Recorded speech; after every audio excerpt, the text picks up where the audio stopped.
white, but I'm Black Panther, bitch. When I started rapping, I was slapping shit. Man, I've been a savage before 21. Riding with a baddie and she 21. I used to ride around with about 21s. Now I see them strippers throw them 21s.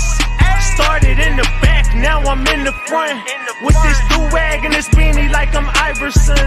Yeah. You niggas play all day. I made a lane, y'all want the drip, and I watched all y'all take. I played the game, I got rich, and I watched all y'all hate. Just apologize ahead of time before I let it fly in y'all face. We'll turn this bitch into Columbine, cause the gang not far away, and we know where y'all stay. So let's keep it gangsta, why fight when I could just smoke out where you lay? Hey, she wanna crash at my crib tonight, but she leave lotion in that stupid shit my bitch gon' find. I hit that bitch with a ratchet gang beanie on. I'm not a simp, I only fed that whole Cinnabon. A lot of niggas like to talk, but they just in the way. But I can't argue with no niggas who not in the game. You know I'm Black Panther, bitch. When I started rapping, I was slapping shit. Man, I've been a savage before 21. Riding with a baddie and she 21. I used to ride around with about 21s. Now I see them strippers throw them 21s. Started in the back, now I'm in the front. With this do-rag and this beanie like I'm Iverson. Yeah. They used to try to leave me out the flyers for the shows. Now they tryna sign Ratchet Gang to HBO. Bottles of Patron get delivered to my hoes. I put it in the air, you know that weed is my cologne. Phoenix never cold, no we not on the beach. I'm at a lake house with a hoe, and knowing she a thotty, I'ma call up 2 more. And they all going crazy with them pals of green gold. And they just had 2 lines and they just did 15 more. And now they in the field and on their knees like Tebow, but that's the price of fame. So we both in the field, but you don't never play. Look, I'm a coach, you a player, boy, get out the game. You know I'm Black Panther, bitch. When I started rapping, I was slapping shit. Man, I've been a savage before 21. Riding with a baddie and she 21. I used to ride around with about 21s. Now I see them strippers throw them 21s. Started in the back, now I'm in the front. With this do-rag and this beanie like I'm Iverson. Yeah, I'm Black Panther, bitch. When I started rapping, I was slapping shit. Man, I've been a savage before 21. Riding with a baddie and she 21. I used to ride around with about 21s. Now I see them strippers throw them 21s. Started in the back, now I'm in the front. With this do-rag and this beanie like I'm Iverson. Yeah.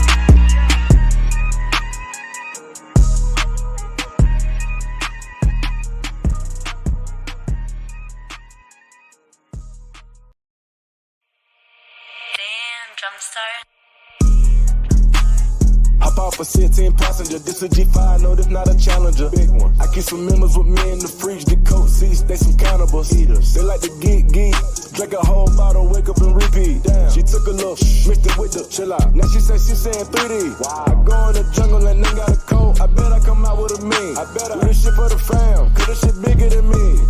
Color stones in my infinity link, and in the factory masterpiece. I call him twin, could that be my brother? We got the same roller, he matching me.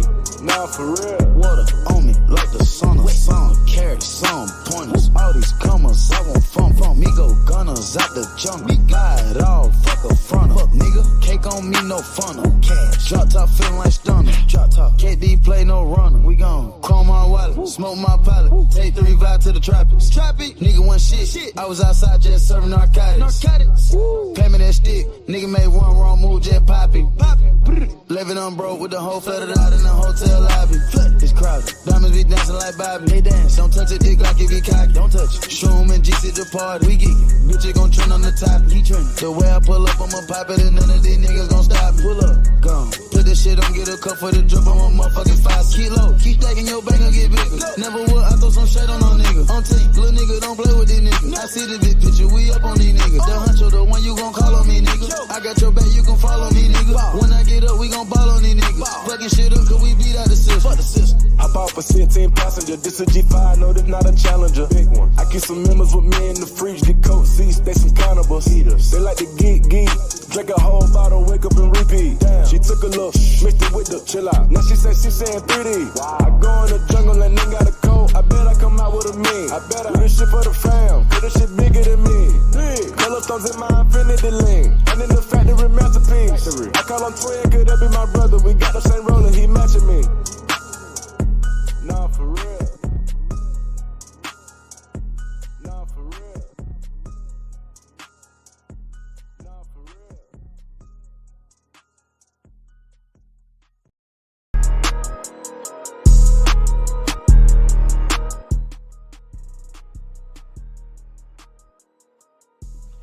Hey, know I'm talking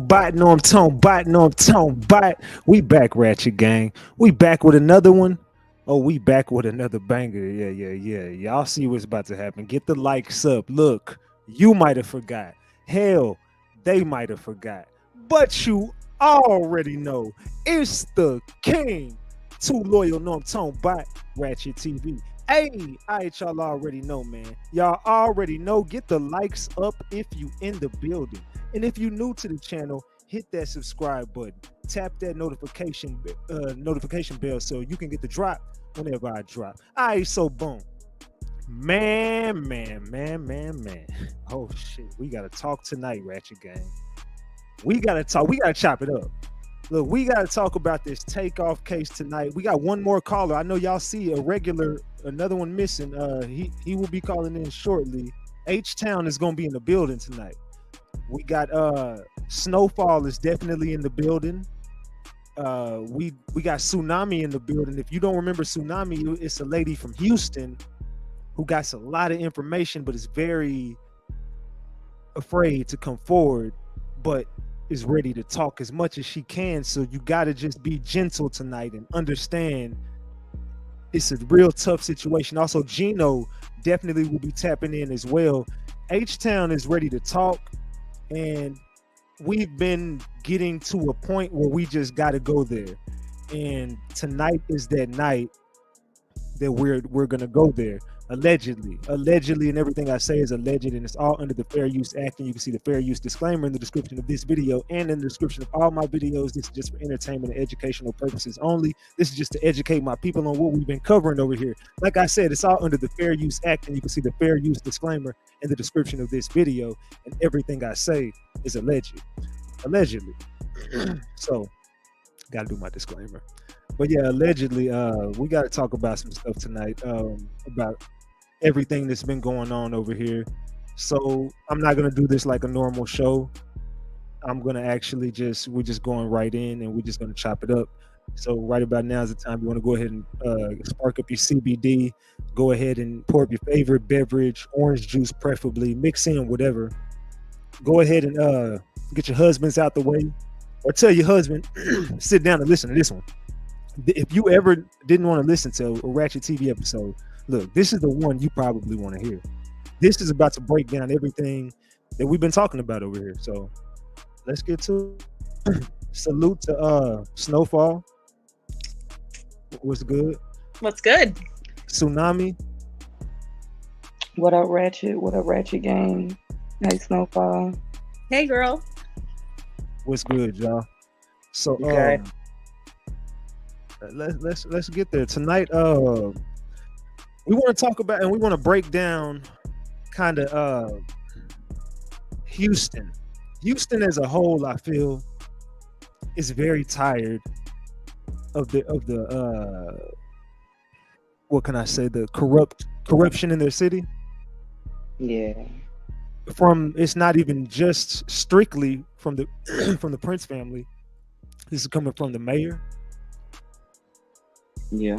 the chief of police, Yeah. HPD as a whole, and all of their ties. Everything boils down to their relationship with the Prince family. We've watched this Takeoff case get brushed under the rug, and all the key players get swept under the rug, and everybody pretends like something happened that didn't happen. and the police force kind of have flexed their muscle over there, the mayor, and it's leaving us the only option to go is to Washington.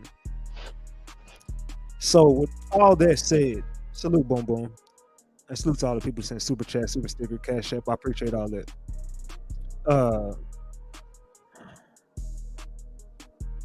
So let's just say this.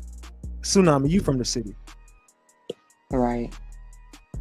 Explain to me what's been going on out there in Houston. Well, first and foremost, I'm gonna say this.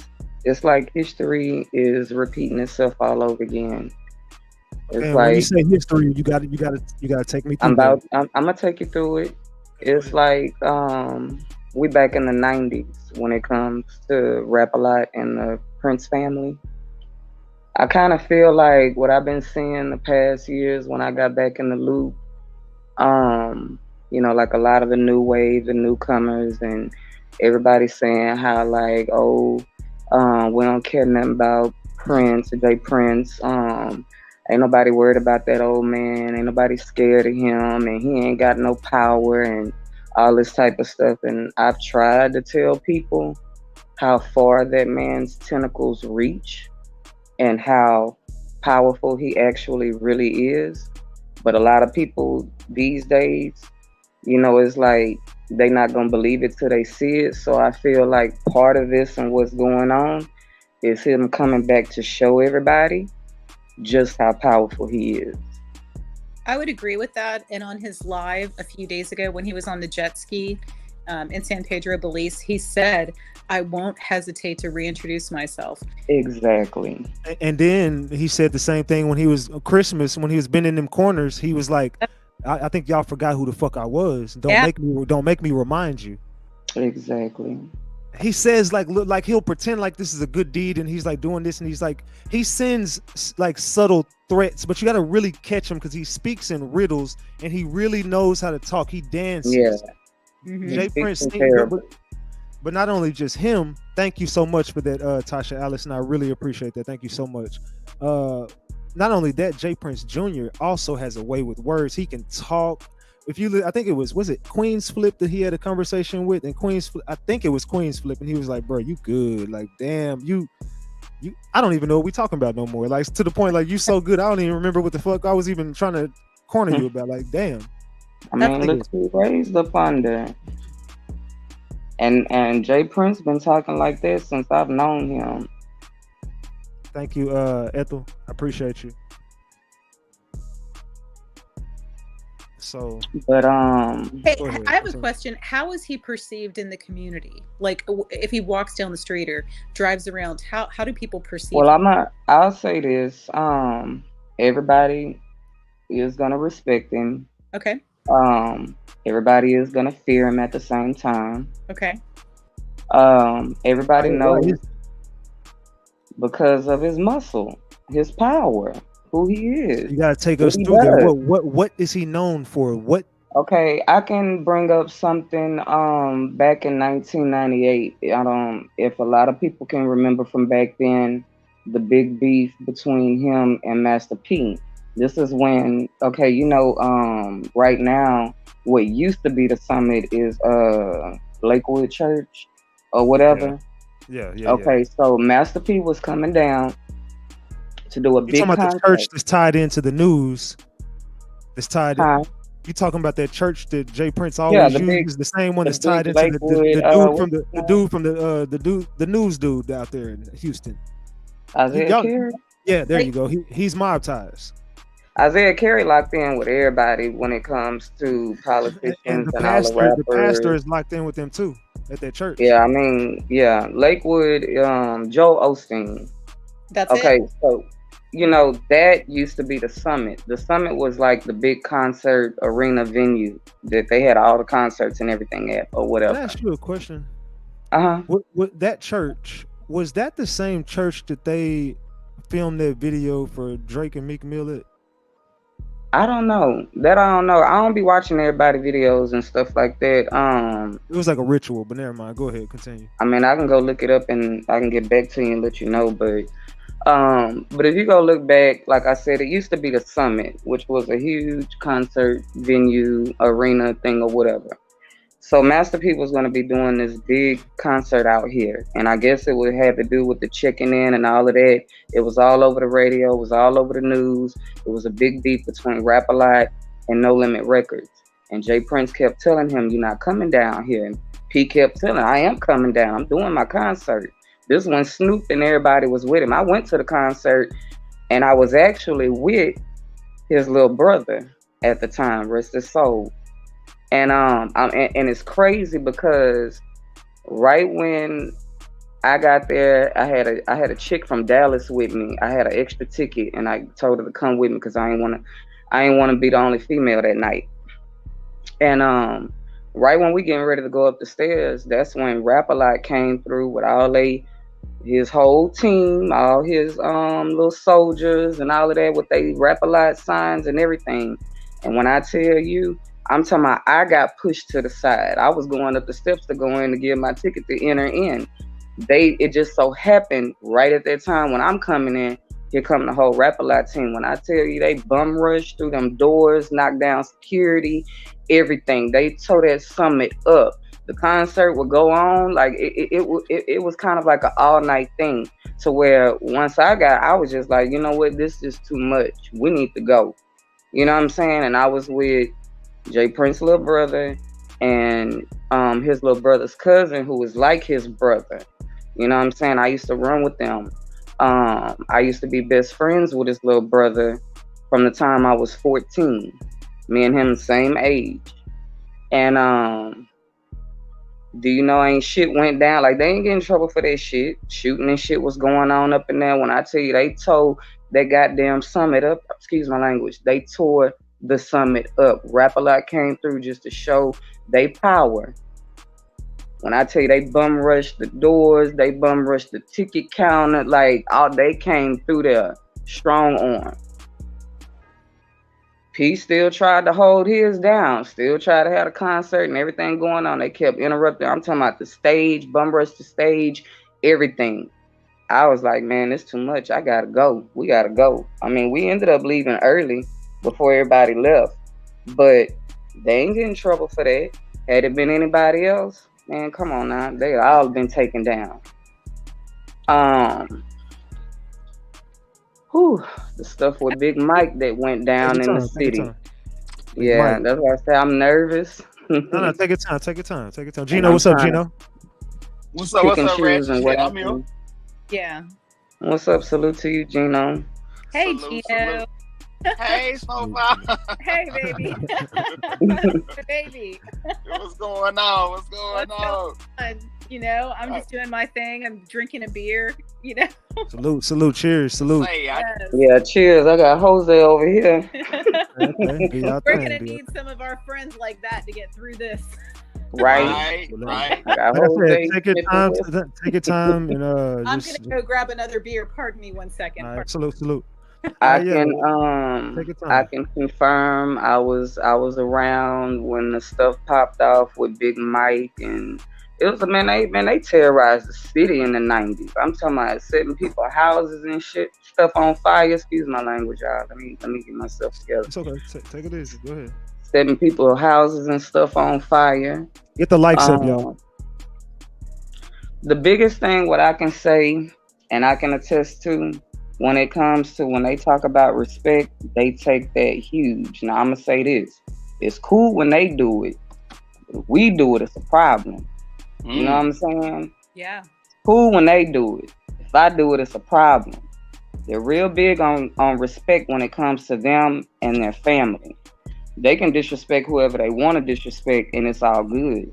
But you cannot disrespect them or their family. They in their minds, they're untouchable. I'm not gonna go into detail about what happened with me, but I will say this: I touched somebody, and I got touched back. Wow. And guess what? Police told me ain't shit they could do for me. Ain't nothing they could do for me. Wow. That's when I 100% knew. Yeah. That's when I already knew a lot. I had already seen a lot. Mm-hmm. But when I got touched and I tried to make a report, police looked me dead in my eyes and said, "Ma'am, there ain't nothing we could do for you." Damn. And that's when I was like, yeah, I knew, but I really know now. One of the family members at one time after that pulled a gun out on me. But this is a family member of who? Prince. The Prince family. I gotta be clear. I know, but I just gotta, Yeah, I know. I know what you're saying. I got you. But God got me. I've always had divine. So one of the Prince family members pulled a gun out on you. Yeah. Male or female? Male. I know him very, very, very, very, very well. But it's because of what had taken place before. Like I said, I touched somebody, they touched me back, which it took it took a lot for them to do what they did. But the mama was involved. The mama gave the go. She gave the green light and the red light. Is his mom's name Sharia? Now this is what I've been kind of confused with the family, even though I know the family. I've been to the houses. I never asked too many questions. I never got like when it came to stuff like that, you know what I'm saying? Because I used to feel like it wasn't my business.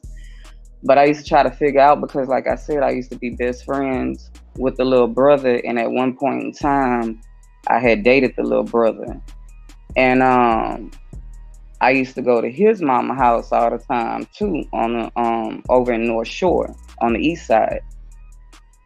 And I've been to the grandmother's house in Fifth Ward. So I used to kind of always try to figure out like the little brother and Prince Senior, like, do they got the same mama or do they just share the same daddy? Like I don't ask a lot of questions especially when it comes to that family. I never really asked Tori, stuff like that. I just, went with what they told me. I know cousins, I know sisters, you know what I'm saying? I know a lot of people. And then even at one point in time, away from the little brother Tori, I also used to be around rap a lot and run with rap a lot. I've been down to the compound more than once. I've been to the ranch when they first got the ranch. They didn't have no furniture and stuff in the ranch, but was there. I've been to the 10-year anniversary of Rap-A-Lot. So I was around and I seen some stuff. And yeah, thank you, Auntie. What is that? Cher? Please pray for me. We're praying for you. Cause I didn't think I would ever like just really get out here and speak. But I've seen firsthand, what they're about, what they're capable of, how they run, how they move. And it's really they really move like a mafia. That's how they run. That's how they move. It's like a mafia. That's the way that they're structured. They're untouchable in their eyes and in their minds. You touch one of them, trust me, they're gonna come back and touch you back. I felt like I was lightweight. I felt like they gave me a pass. And they really let me make it because it could have been way worse. And I just feel like because of the circumstances and what it was almost like to teach me a lesson and let me know like, hey, you know what I'm saying? You disrespected. You don't touch none of our people. I don't care what you got going on. I don't care what the situation is, whether if they in the wrong or not. If they wrong, in their mind, they ain't wrong. You don't touch them. And I know there's a lot of people that have lost their lives. I know a lot of people. If you had to give a round number over the last 40 years, how many people would you say had? I couldn't even give you a full estimate. I just know it's a lot because it's a lot that I don't know. Would you like 50 that you know of, probably 20, 30? I know more than 3. I know way more than 3. Okay. No, we say like, do you think that they were over the last 20 years, 30 years? Would you say they were? Would you say that you could probably tie them to 5, a lot. 10, 20, Because 30? I'm gonna tell you like this: what everybody knows and what Jay Prince has admitted himself. Those courtesy calls do go out. Mm-hmm. That's not a joke. He's not playing with that. A lot. I've always felt like, because once I've really learned that man's power, I've really felt like that every phone call, everything has to go through him. He's gonna give the green light or the red light. And what's crazy is, a few years back, something had came up in my intuition. And one of my close partners that I know that's well known out here in the city and in the industry, I never told nobody else before I had brought it up to him. I just wanted to see what he was going to say. And this had came in my spirit because, me trying to connect the dots. And I'm just like, man, now like Prince had to have known something. If he didn't give the green light, make the call, he got a phone call. He knew when it came to Biggie. I told my friend, I was like, man, I said, you can't sit up here and tell me that man didn't know nothing. He ain't had no phone call, or he didn't make no phone call. If he didn't give the green light himself, he knows something when it came to Biggie. And when I tell you 2 months later, Jay Prince came out on media and said that he tried to call Biggie and warn him. Yeah, that was confirmation for me that he knew. I thought I saw him saying that he gave a call and he tried to warn Puffy for them not to go to LA 3 weeks before it happened. And just like you're saying, with us knowing his courtesy call structure, how he does that, there's no way that call wasn't basically a threat and a warning. So is it a coincidence all these years later, when something goes on, somebody ends up in Diddy's, possession, if you will? They're all connected, and that's why I say everything goes through him. You see where I'm going with that? Yeah, I know where you're going. I know exactly where you're going, because the picture. Yeah. If you rewind, and that's why I say I feel sorry. I feel sorry for him, because he's trapped. That boy can't go nowhere. Nope. Whether he wants to or not. That's why I say I be on the fence when it comes to him. He's dropping music and he's looking depressed because he knows this. I have to do this. I have no choice but to drop music. They're gonna kill me. He's being controlled. Yeah, he got to drop music. Drop music or die. Which one you want to do? You better. I don't care how you look. You can sit there and look as depressed as you want. I don't know if you had seen that little post I had sent you the first week that this all happened. 50 Cent put out a post to Quavo. Told him how he needs to set everything up for Takeoff's legacy when it comes to the music. So 50 Cent, and there's other. He just got the keys to Houston, by the way.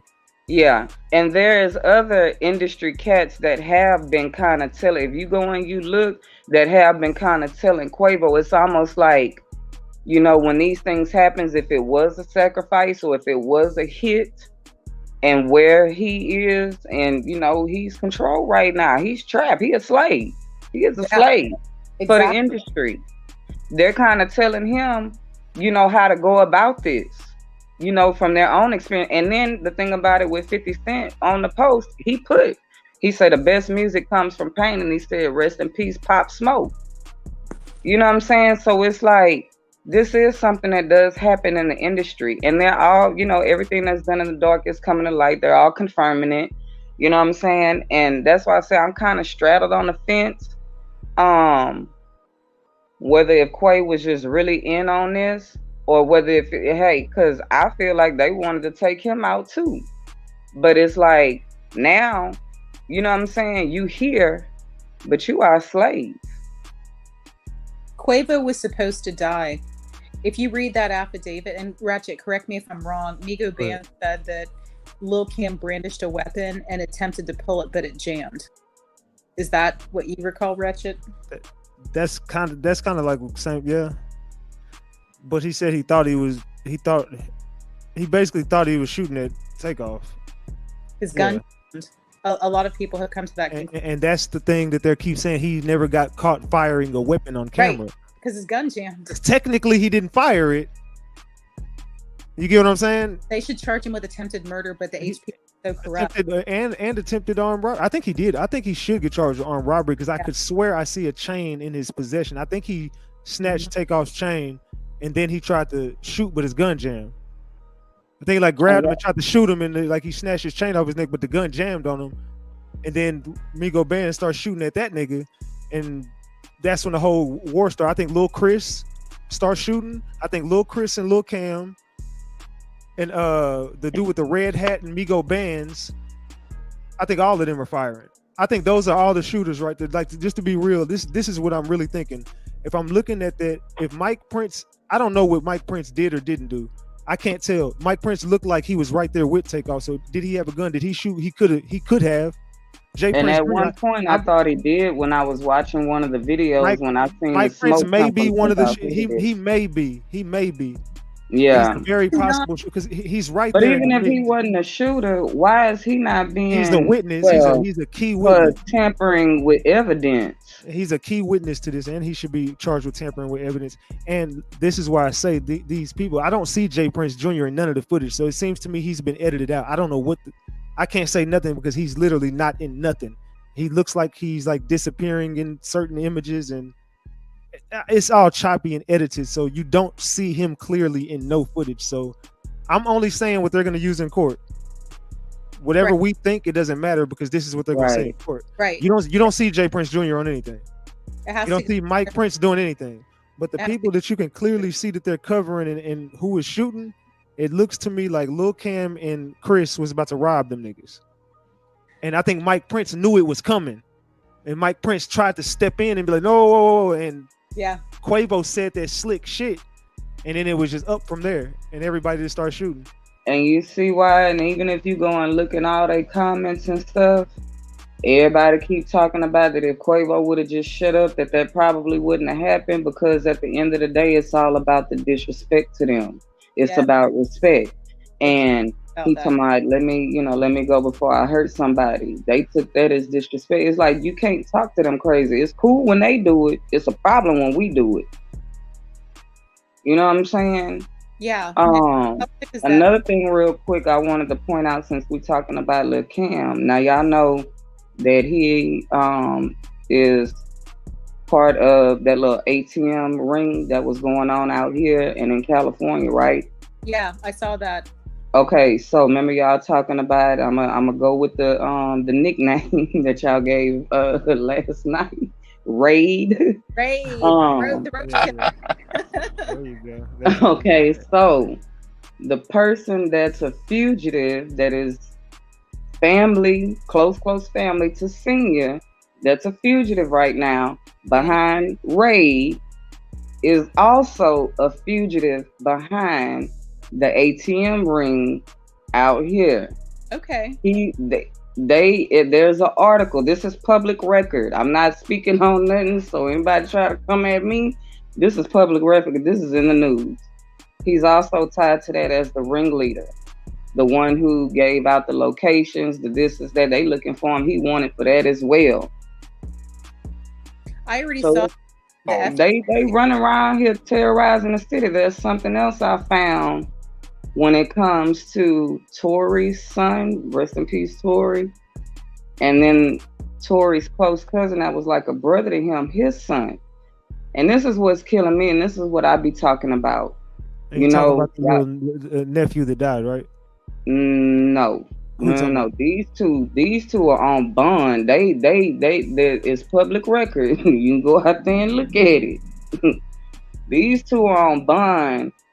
They got caught up with a bunch of guns and drugs, and they was robbing and all of that type of stuff.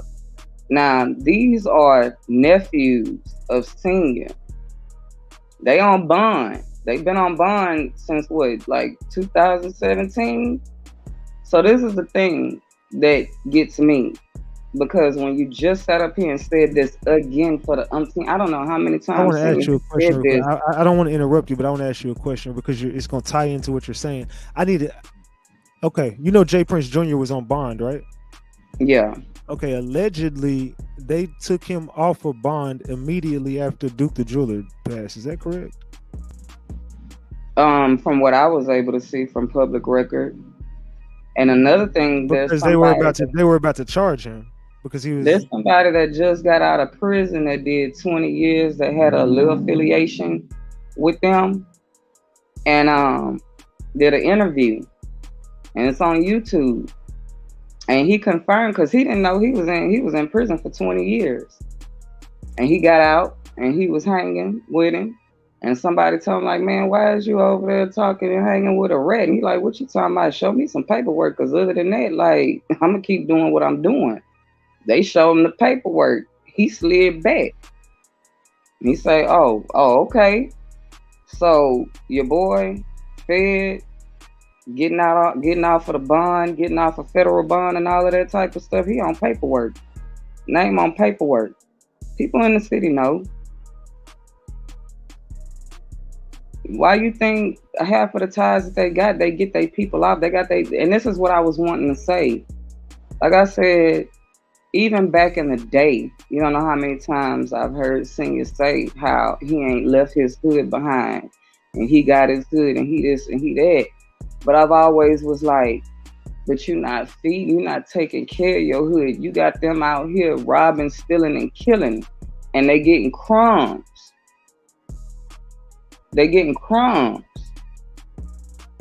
But when it comes, and then you got your own blood out here robbing, stealing, and killing, because everybody in the family don't get fed by Prince. I'm gonna tell you that. There's only certain people that get fed, that are able to pull up a seat at the table. But he got a lot of people around him, you know, to do what he needs them to do, whatever he tell them to do. Like I say, I know for sure 100% when I used to be around, and I knew people that worked for him, $200 a week. Even back then, what are you gonna do with $200 a week? How are you supposed to? And I'm talking about grown ass men that was in their 40s and 50s back then, plus all the youngsters. You gonna feed your family off of $200 a week, and you got these people out here putting their life on the line and their freedom. It sounds like a plantation. Man. Like those so controlled. And Fifth Ward is one of the worst hoods out here in Houston. One thing I can always say about Fifth Ward, they on another level. You touch one, you got to fight every last females and all. Like, I mean, they click tight. The whole hood. And I'm talking about, I'm seeing stuff even before I knew rap a lot. I'm seeing stuff at 12 and 13 years old. Little girls getting a little fight. You fight one person from Fifth Ward, you got to fight the whole entire Fifth Ward, and that's no lie. They a different breed. They a different breed out there, but at the same time, we in 2023. And that hood is still as down bad as it always has been. Why are you not doing nothing for your hood? You keeping them, you know what I'm saying? Mm-hmm. You keeping them at a certain level, they can't rise up. Because at the end of the day, it's still all about power when you look at it. Control. Everybody, that's what's always been the talk from way back then. Like I said, I grew up from the 90s. The 90s. And everybody, Jay Prince run the city. Everybody know that out here. That ain't nothing new. But he was dormant for a while. It was quiet. But here in these past, I'm gonna say at least the past, what we in 2023. I came back in the loop, like trying to mess with the industry and all of that, probably around 2016. I was out the loop for 10 years. I was living a whole different life. So I'm gonna say from 2016 till now, he's been coming back to let everybody know, like he said, he's reintroducing himself. And I feel like this is the biggest piece right here that's gonna show everybody, because when it's all said and done, they're gonna walk away. All of them gonna walk away. That's why I say, from what I can see, they're gonna get Pat off, and because they labeled him the killer of Takeoff, if they get him off, case closed. Then what? It's all for nothing. It's almost like we wasted our breath if don't nobody really stand up and do nothing. And then if the powers that be are still backing him, like I say, you can't go to no Democrats out here. You can't go to no Democrats and look for no help when it comes to them. They're not gonna go against them. If you want to try, you need to go get you some Republicans or something, some Caucasian Republicans. They got a problem. That's what I'm here for. As Ratchet. They got a problem with them, because other than that, they just gonna keep they're gonna keep getting off scot-free. He gonna keep protecting his family. They're gonna keep getting them off. And I feel like part of this whole thing has to also do with the private prison system. When it comes to the private prisons. Isn't that what Jay Prince Jr. did his time? Jay Prince, hold on. Let me get in here with you. Okay. Jay Prince Jr. went to jail, and he did not do any jail time in any population, no nothing. He was in a private jail, like on a program somewhere. He never did any real time. And that's because of who his alleged daddy is and the powers that he got. Like, they not gonna. He would have been lunch food if he would have went to jail. Exactly. He would have been getting extorted, all type of shit. Because there's still people that are in prison from way back when, behind the Prince family, that shouldn't even be in prison. There's people there's families who have lost loved ones behind that family. And there's no justice. That's so sad. No justice. None. And I'm sitting here literally fighting on my iPad with people still defending him on his page. You girl, don't waste your energy.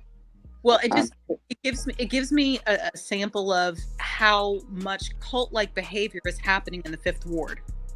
And there's a lot of people out here that's tired of him and tired of the crime, tired of all the stuff that's been going on. But still at the same time, they not gonna go against him. I know so many people out here, and I go back and I look at how many people follow him. I don't follow him. I don't follow none of them.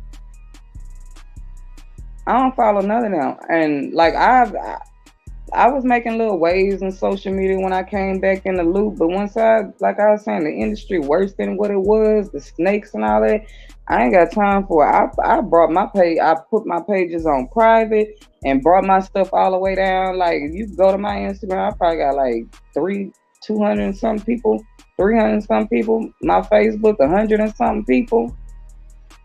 But the people that's on there are well known. You know what I'm saying?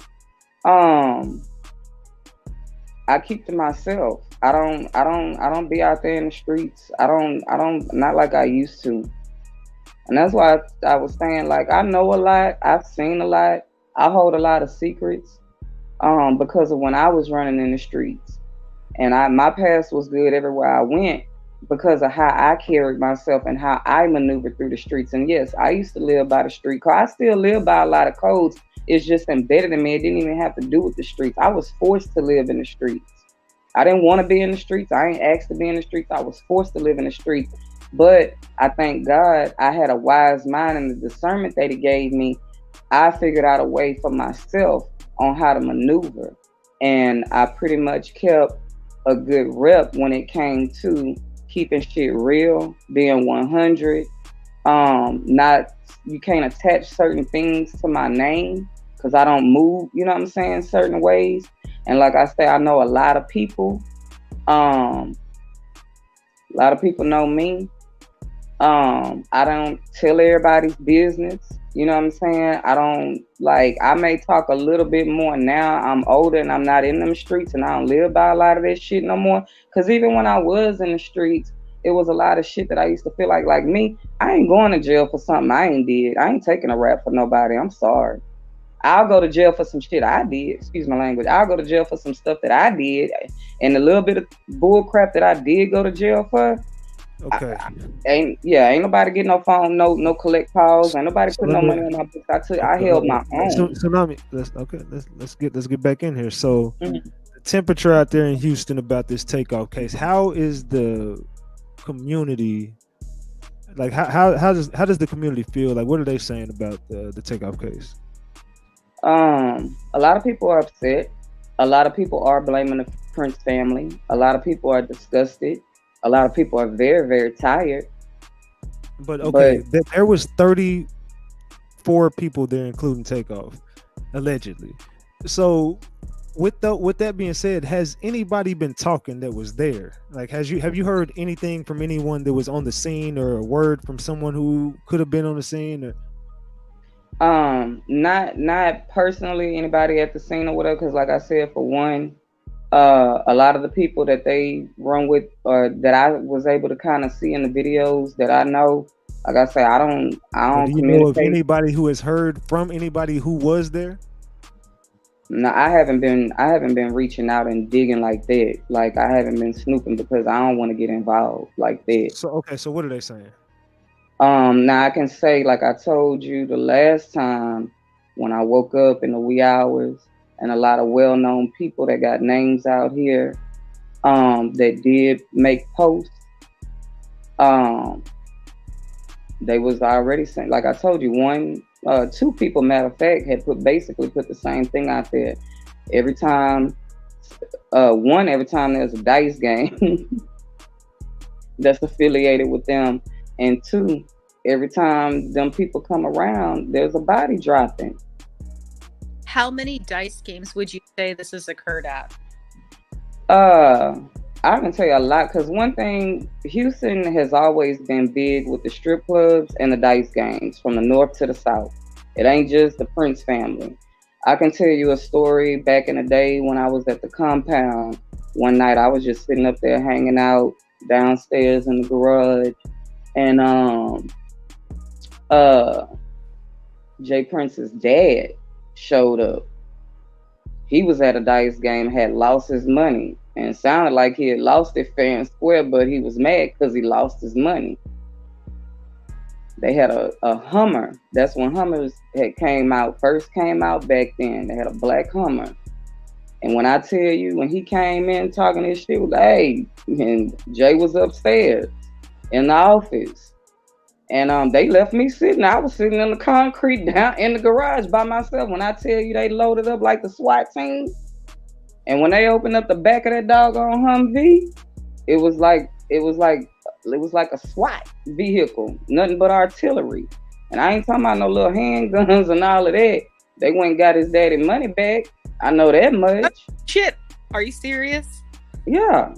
I don't know what happened. I wasn't there. They left me there. I wasn't trying to go anyway. I'm like, shit, I'm trying to go home now. Like, you know what I'm saying? But he had lost it fair and square. But that's one thing I do know about Houston. Like I say, from the north to the south to the southwest, dice games have always been big out here. I've been caught up just being there. I've been in a building where they surrounded the damn building front to back. I had to go hide in a cooler. I've seen somebody lose their life over a $5 dice game out here. The dice games have always been big, so it ain't just the Prince family, but they're still big with doing them. Like I said, I don't be on the scene. I don't be out there in the, because it's too much. You don't know who's who, and everybody be tripping out here nowadays. It's a lot of weird stuff going on out here in the city. I have never seen. There's always been crime. It's always been crime, but I have never seen the city this bad. And I don't know if Gino, if you can vouch for that. You from the H, but I have never seen the city Gino, this bad. You hitting everything. Huh? Go ahead, Gino. I can't. No, it's like you muffled. Hear what? There you go. Now? Go ahead. Okay, nah, she right. She hitting everything on the head, man. I'm just being. Oh shit! I think he hung himself up. He'll call back.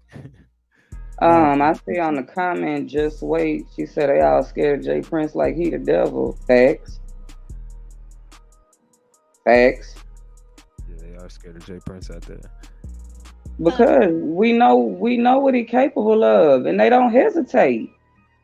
Okay, they don't hesitate. Everybody knows that. Tsunami. You sound muffled a little bit.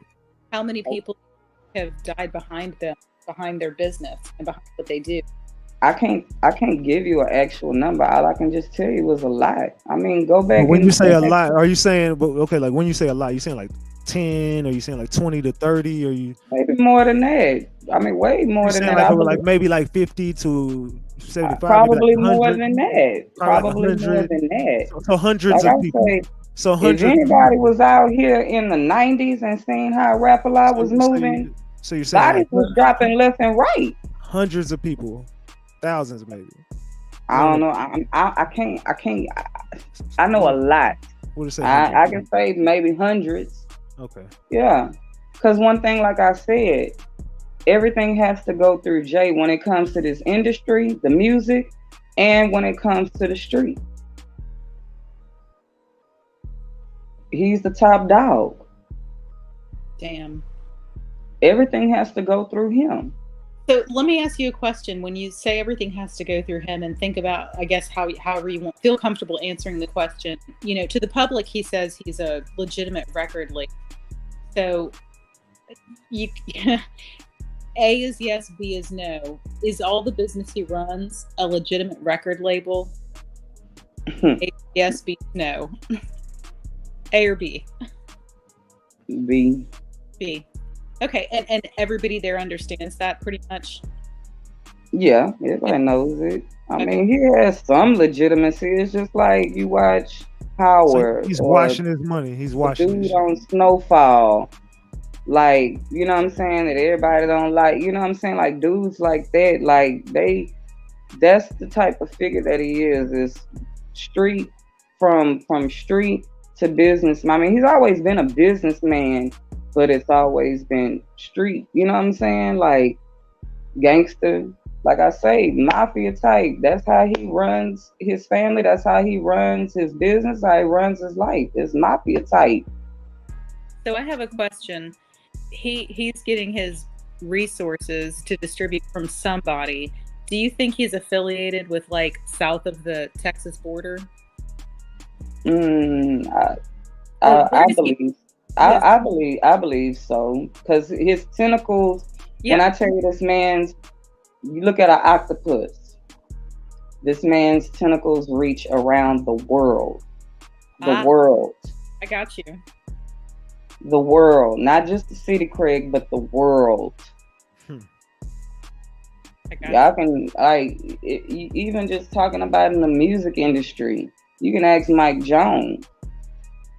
Mike Jones was trying to get away and trying to get a deal with Def Jam, and he was supposed to go to a meeting with Prince, and he went straight to Def Jam and was in the office, and guess who walked through the door? Jay Prince. Jay Prince is Def Jam. You can't make no moves in this industry.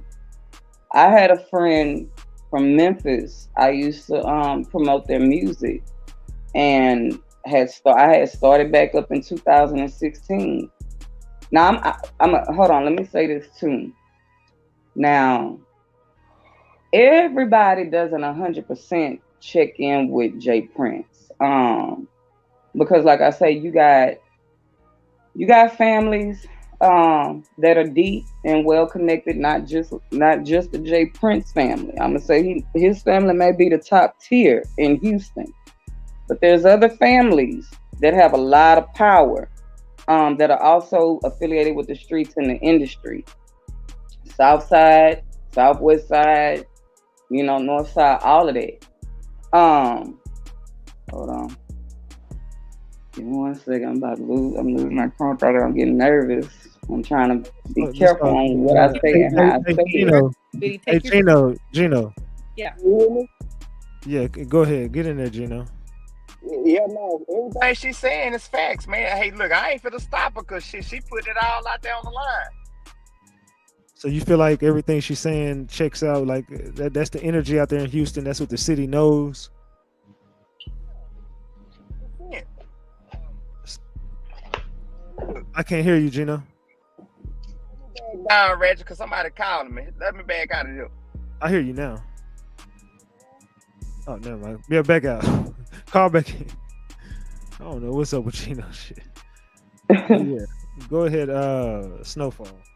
Let me ask you, Snowfall. So, how many people would you say work for him or are associated with his organization? I mean, right now I couldn't tell you. I mean, even back in the day, like I say, in the 90s and the early 2000s, when I was around, it was a lot, hundreds, thousands. Just the people that like just his little employees or whatever you want to call them, like that was within the hundreds. I mean, he got all of. If he called on Fifth Ward, he got all of Fifth Ward. Damn. Just that alone. You know what I'm saying? Like, I couldn't tell you these days because I don't be out there. I love my peace, my privacy, my safety, my freedom, all that too much. And I walked away from the streets. Have you ever physically witnessed some of this shit? There's a couple, like I said, one, I was I was there.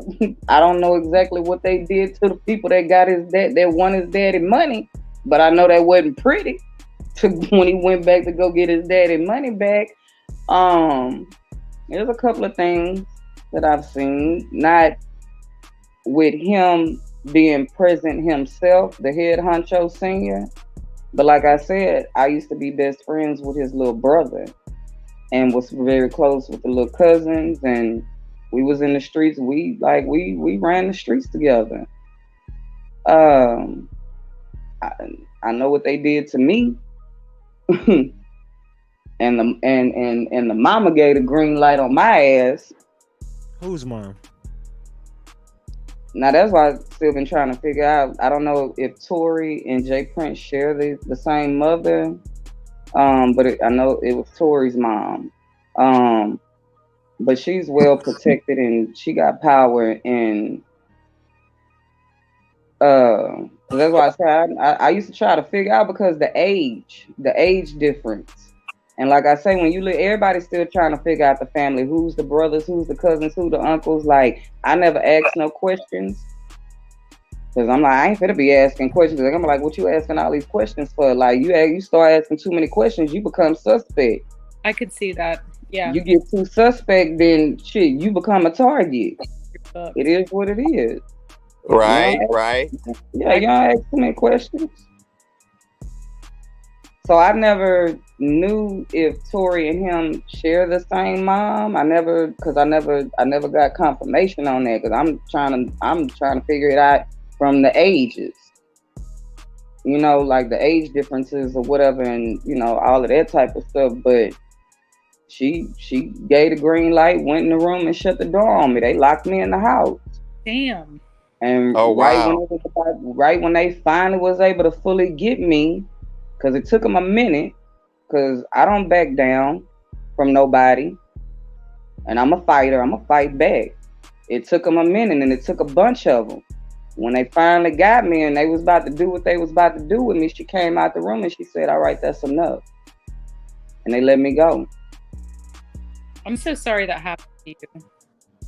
I mean, it is what it is. Like back then, I mean, I should have known better from what I knew back then, and I acted off of emotion, and I should have known better to never put my hands on one of their close family members. But like I said, it could have been worse for me. I couldn't even be sitting here right now. You know what I'm saying? But they let me make it. I'm so sorry. And after that, like, you know what I'm saying? After that, I stayed away from the family. This was back this was in the 90s. This was back in the 90s. I stayed away from the family. I left the family alone after that. I remember the one time I seen Tory after all that happened. He walked up to me. I looked straight up at him. I said, I don't fuck with you. Excuse my language. I said, I don't F with you. I ain't seen him for many, many years after that. Saw him again. Kind of spoke or whatever. I stayed on one side of the house. He stayed on the other side of the house. And then 2011, he came up dead. I ain't seen nobody for a long time. Like I say, I move a certain way. I stay out the way. And it just so happened, like when I got back in the loop and I tried to start doing my little thing with the industry or whatever, and I was helping, you know, little upcoming rappers and stuff like that. And it just so happened one of the little people that I knew, we ended up over there at the grandmother house in Fifth Ward in 2017. And I mean, they go in the house, go speak to, you know what I'm saying? They know me.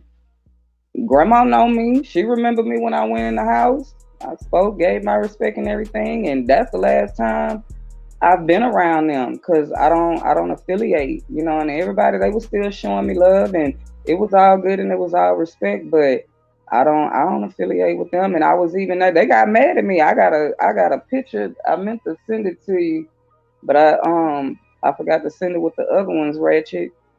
I took a picture. Quavo was standing right in front of me, looking dead at me. But it's two dudes in the picture cutting me a side eye. They was mad that I took that picture. I'm in the grandma yard in Fifth Ward with everybody. What? Tsunami. Sorry, I called you Snowflake. Snowfall. That's my name. Sorry. Why were they angry you took the picture of Quavo? Because I was out there filming and taking pictures, and I shouldn't have. So just in general, they don't allow pictures or video? It wasn't because it was Quavo? Not necessarily. It wasn't even just that it was about Quavo, because everybody was out there. Like, it's all the street cats, like the hood. I didn't realize when I went to take the video, my flashlight was on. Oh, yeah. And they all started side-eyeing me, and I'm like, I got real high. I was like, oh shit. So I was like, okay. I took my little pictures and put my phone up, left it at that, and just stood there. From what you saw, Tsunami, when you were there in 2017, did it out of the boys, Jazz and Jay Jr., who all was there? Just Senior or his sons? I didn't. It was so many people out there, and I wasn't really paying attention. I don't recall seeing Jazz and Junior, but Jay. I got pictures of Jay. I got pictures of other family members. I got pictures of other people that, like I said, that I knew that was up under him and real tight and close and working for him. That knew me. Like I said, it was all love still. Like, damn, we ain't seen you in forever. Like, you know, it was all love, like little family back together. Cause I used to really run with them, you know. But like I said, even though I was in the streets and I had to maneuver in the streets, it was a lot of things because of who I am and who my soul is and who my spirit is, I didn't condone and I didn't agree with. But at the same time, because I was in them streets, I had to maneuver and make sure that I was able to make it up out of the streets. And once I was able to find my way out, I walked away from the streets. And I ain't never really looked back. But I still have a lot of affiliation with a lot of people, you know what I'm saying? But, yeah. I have a legitimate because of my hopes and my dreams for the situation and the case and the outcome. Do you think anybody in that community would be willing to, turn him over? Would anybody be willing, or is it just so locked down by him that nobody's? I don't think anybody up out of Fifth Ward, unless it's an elder, maybe. I don't even think an elder. I don't think anybody up out of Fifth Ward. There may be some people, but they gonna, if they do, they gonna, in order for them to do it, they gonna really need some protection. And you don't know who to trust, because he has so many people in his pockets. You don't know who to go to. That's just like I seen some stuff in the Harris County Jail that went down that still sits on my heart today. I don't even trust going to the Internal Affairs, because when it comes, you don't know who to trust. You don't know who. I would agree. You don't know who this man knows and who he has on the payroll. You don't know who is loyal to him. You don't know, no matter what color their skin is. So when I tell you, it ain't just HPD. When I tell you the police force. Go ahead, Snowfall. I just have a question. Why are they so loyal? For different reasons. One, fear. Okay. Two, respect.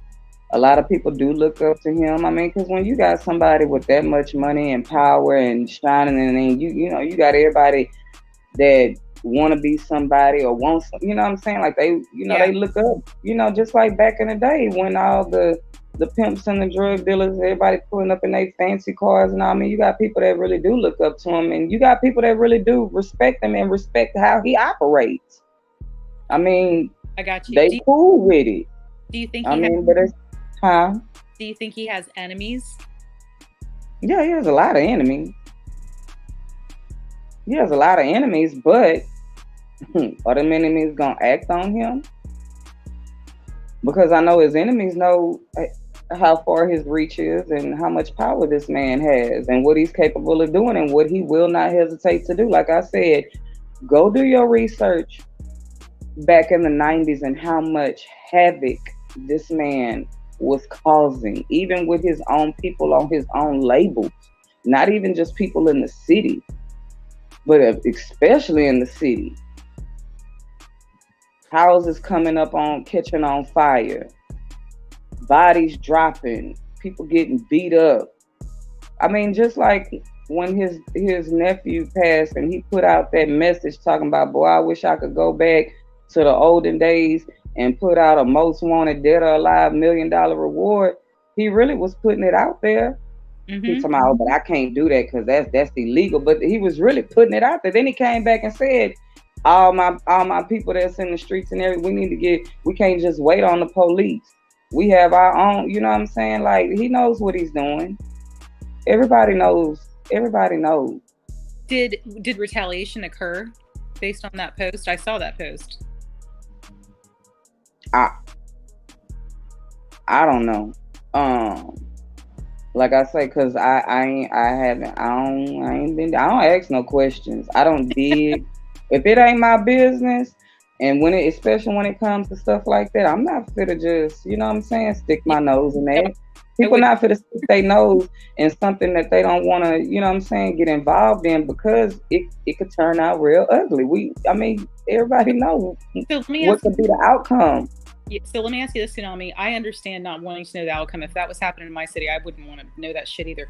But what was his nephew involved in that got his nephew hit up in a garage? Now that I don't know. I was out of the loop when all that went down. You know what I'm saying? Now, like I said, I had brought up to Ratchet about his little brother because this is what had always intrigued me, especially, after his nephew passed, rest his soul. He put out this APB, he put out this message and everything for the nephew, but when your little brother, you know what I'm saying, got taken out. Now, back in the day, I'm gonna say it like this. His little brother used to kind of run around because of the power that he had, and everybody knew his little brother Tory. He also went by 50 Cent. They used to call him Two Quarters. You know, he was untouchable. You couldn't disrespect him. And he was feeding Tory at one time. But Tory was kind of reckless. And he used to piss Prince off a lot. You know what I'm saying? Because it was a lot of little shit that Tory would do because of who his family was. Well, let me ask you, what offends Senior with Tory? What offends him when a junior person in his family, what do they do that actually pisses him off?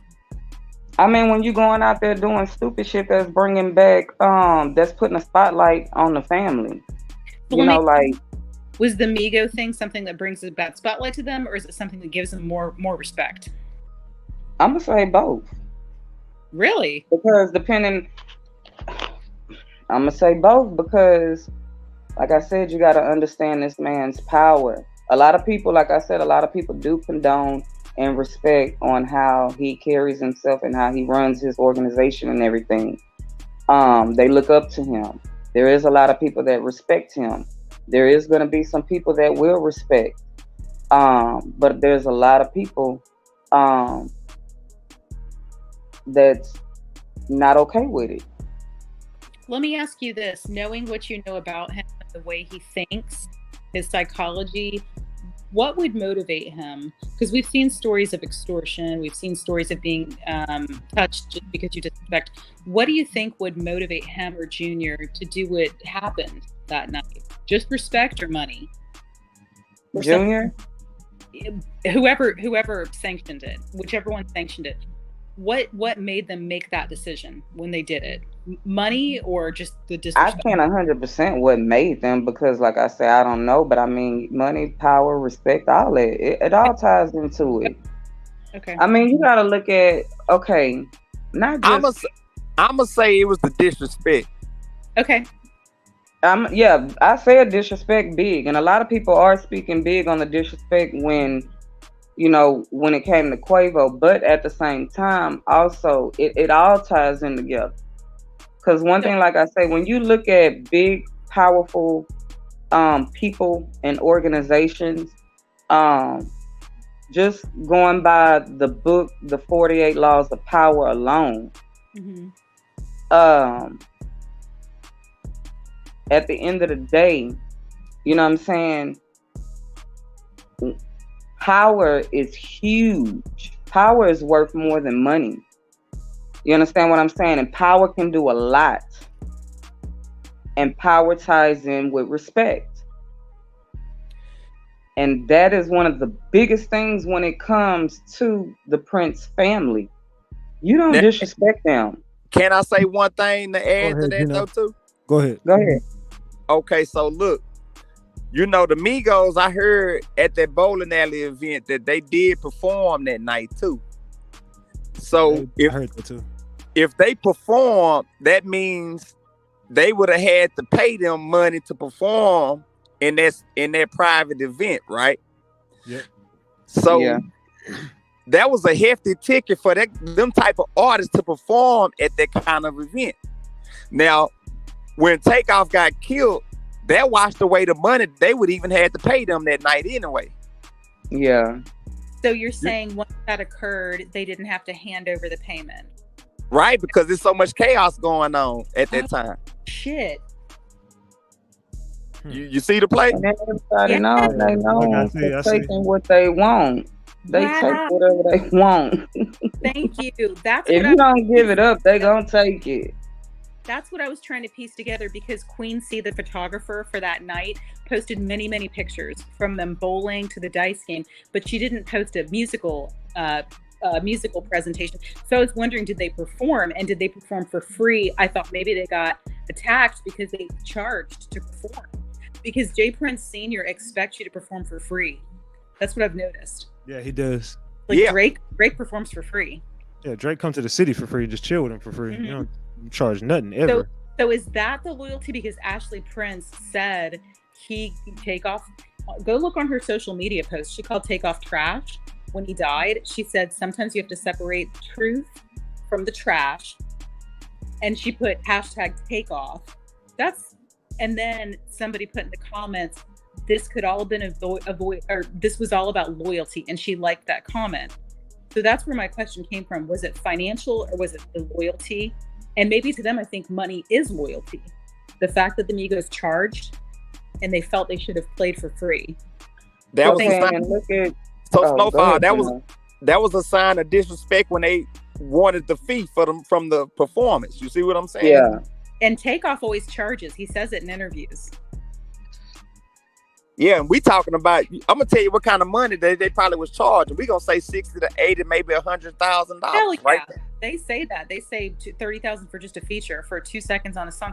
And one of Takeoff's songs on Culture 3, the Time for Me song, he said, "Takeoff, and I'll never be extorted. God first, my family, the gang that's important." So I listened to that lyric and I said, he's never rapped about extortion before. 10 years into his career, why is he saying on this album, first thing, I will never be extorted? And it gave me chills seeing what happened to them. And I feel like it was a subliminal at these people, because he always stayed away from Prince's. When Quavo would come to town and go to perform at the strip clubs and stuff, you would never see Takeoff there. And those boys were inseparable. So that to me said he was making a statement by putting that song out. And Drake was on that album with them. Right. And so Snowfall, so look at here. And then the thing you got to realize too, when you do come and pay for the protection, you paying with your own money. So basically, when you paying, you gonna take them out on the town and pay for everything. It ain't nothing coming out their pocket. Yep. The only thing they're gonna let you do is ride in their fancy cars. They're gonna chauffeur you around. They're gonna pull out all the whips. Damn. I was gonna say something. I lost my train of thought.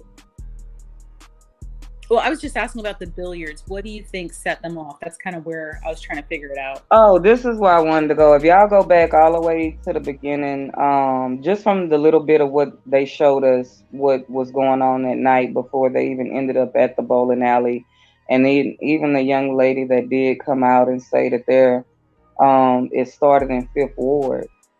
Now, I know when I seen it on my own, and Mike P had the camera and was going in everybody's face, talking about it's some straightening.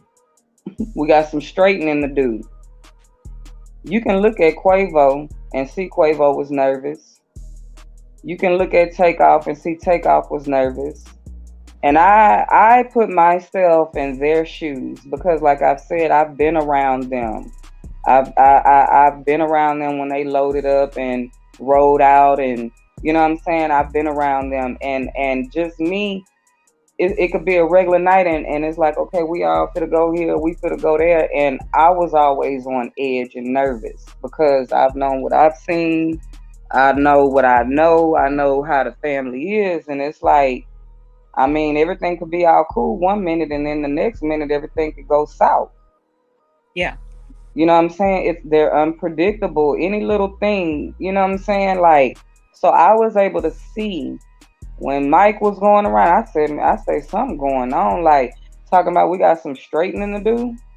You seen the nervousness in their eyes. Quavo looked like he was kind of shaking in the car when he was sitting in the front seat next to the gun. Like they knew something was gonna go down that night. Like something wasn't right already way before they even made it to the bowling alley. Something wasn't right. I don't know what the argument was about. I don't know what went down, but something wasn't right. They wasn't just for to let them boys there, man, and they had them separated in 2 different vehicles. That was alarming when I saw, because they're brothers basically, they're best friends. That was alarming when I saw they separated Takeoff and Quavo. It was alarming to a lot of people. Now, that's one thing I can say also out here in the city, but I also know around the world, a lot of people picked up on that. But especially if you know the family personally, like if you've ever been in one of them situations. Yeah. You ever been in one of them situations, you trying to figure out in your mind how to get home, how to get away. I done been in situations, nervous the whole night. and I'm trying to talk my way out of shit, and I ain't even got nothing to do with nothing, but I know it's about to go down, and I'm like, if I'm riding with somebody or I get them bad vibes, I'm out. Hey, I'm about to, you gonna try to be nice as you can, but I picked up on the energy just in that little video right there, and was like, something ain't right. Let me ask you this. Do you think they were potentially scared before they even got there? Like, because they've hung out with the Prince boys for years. For many years. So I don't know what happened. It just seems like a lot of stuff has changed since when Offset left the group. Okay. You know, I remember watching the video with Offset, and when he was talking about, you know, the thing going on with him and the label, and who is it, QC? Yeah. What's his name? Yeah, he told Offset. He told Offset, if y'all go back and do your research, it's on social media. He typed it. He told Offset, we know who the problem is. Yeah, I remember that. What does that mean? I tried to figure out after all of this happened, was Takeoff the problem, because Takeoff was the one that got them all started. Takeoff was really the main, he was the head honcho. He was trapping out the bando. He's the cutest little guy. He was rapping when he was 17, and he's the most loved. I felt like when it came to the Migos, I felt like Take had a lot of say in some things. Now, if Take wasn't agreeing with a lot of things, like I said, I don't know. I don't know their business. I can't speak on firsthand. It's just, you know, when you pick up on stuff, it just seems like when Offset split away from the group, I just started seeing things differently, because like I said, in 2017, when I was there, all three of the Migos was at that house. They was in they had a black Porsche Cayenne. They had the hatchback open. They was all three sitting on the back, in the back of the Cayenne, just chilling, playing Bad and Bougie. You know, it was all love. But as time went on, then you only start seeing like Tate and Quavo, you know, with the Prince family. Then you'll kind of see a lot of times Quavo like by himself, you know, and I can't, I don't know what the deals are. I can't say, but there's just something hasn't been right for a while when it came to that family and when it came to the Migos.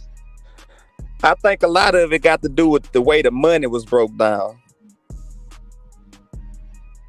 And probably so, because at the end of the day, it's all going to be about money. You know what I'm saying? Like, at the end of the day, it's going to be about... Because, see, look, let me tell you one thing. Let me tell y'all one thing. If y'all realize it, why would Cardi B have to pay for Offset part of the music? You see what I'm saying? Yeah, I see what you're saying.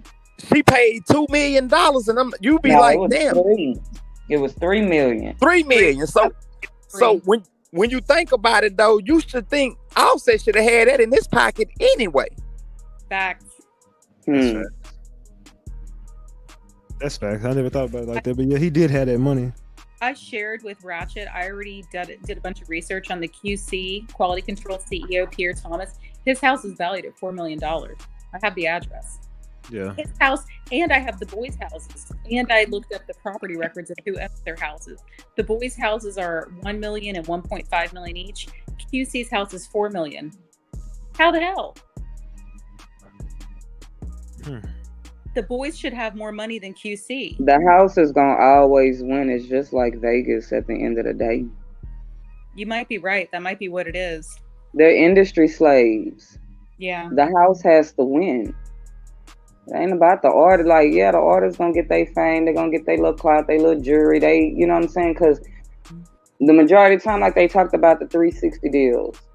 When you, just like with Gotti and them, and we see when they sign their people, they get a chain, they get a watch, they get their little bag of money. But guess what? Them artists got to pay all that back. They get an itemized bill, an invoice sent to them. What? For us, it's for show. Like as if they taking care of they new signees, they new artists and all of that. But on the back end, they get sent an invoice. They gotta pay for all that back. If the label buys them a house, they gotta pay the label back. The label give them a car, say, "Oh, here's a gift." That ain't no gift. Wow. You gotta pay that back. The house is gonna always win.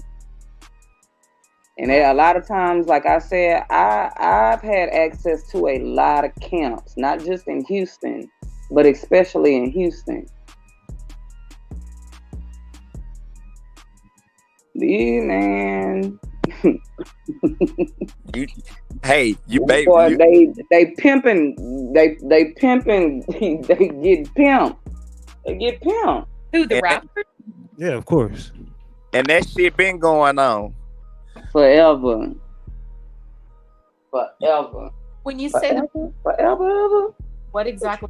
They have to do for free, or they have to do performances for free? How are they being taken advantage of?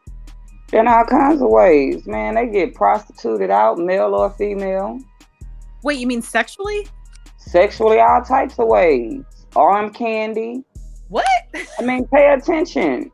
Oh shit. A lot of them starting to come out and talk about it now, but we've all known that. Wow.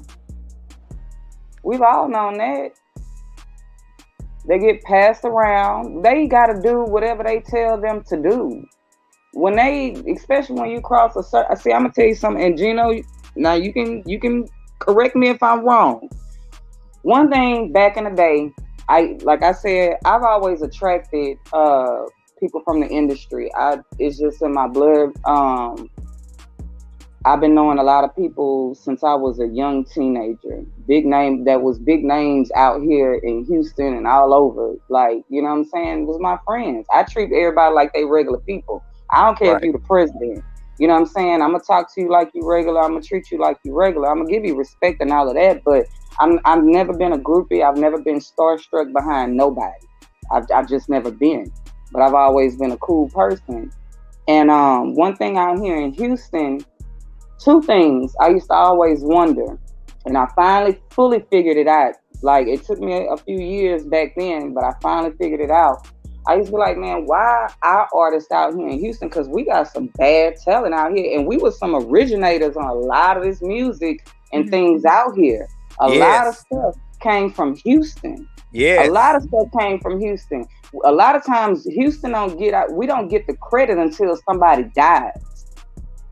But one thing about here, I be like, why artists don't blow? Why artists don't blow big? Well, one, I found out because of a lot of the fugazi stuff that goes on in the industry.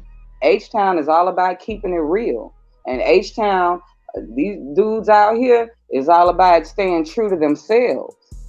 You know what I'm saying? They ain't gonna go for a lot of stuff. I mean, look at Pimp C. Pimp C, that's how a lot of people is out here in Houston, and well, especially back in the day. You know, fugazi stuff. That's why we can't get a lot of reality shows out here and stuff in Houston, because they don't fake for the camera. They don't do fake stuff. Right. So a lot of Houston artists decide they're going to stay underground. I mean, back in the day, Big Pokey and them got that deal with Universal. They were supposed to blow up. They took that money and didn't do what they were supposed to do with it. They were like, fuck, excuse my language. They was like, F Universal. Right. That's true. But You're that's right. part of the reason why a lot of Houston artists never blew big and went commercial, because of the fugazi stuff that go on in the industry and that they make them do. They're not for to become slaves. You ain't for to make them. They're like, oh, no. We'll stay here and get it out the mud. We'll keep it underground and get what we getting. We'll find another way. And then also you got to realize Jay Prince blocked a lot of that shit too. Yes. Because just like the hood, you got to keep everybody at a certain level. You got to keep everybody at a certain level. You got to keep them down here. You can't let them get up here. Right. Keep them down here. And if he ain't got no part in it, he ain't gonna let it happen. That's why I say everything got to go through him. And like I say, look at what happened with Mike Jones back in the day. And Mike Jones didn't know. He knew, but he didn't know how far his reach was. He thought he was gonna slide by and was like, I ain't going to talk to Jay Prince. I'm going straight to Def Jam. He goes straight to Def Jam, and boom, guess who walked through the door? Yeah, because guess what? You remember when Scarface was the president of Def Jam? Guess who blocked it? See it? That's right. And then, so you know about this group too. You know about this group called the Trinity Garden Cartel. You know about the cartel? Indeed. Yeah. Yes. All right. So you know who D from Trinity Garden is, right? Yes. Okay. So Chucky Trill, that's his daddy. Yes. Right. And so that happened in Atlanta. He got knocked off in Atlanta, right? Mm-hmm. Okay. So think about it. Put it all together. Look what I just told you. Look where we at today. Yes. To get back. And see, one thing, I lived in Atlanta for 2 years.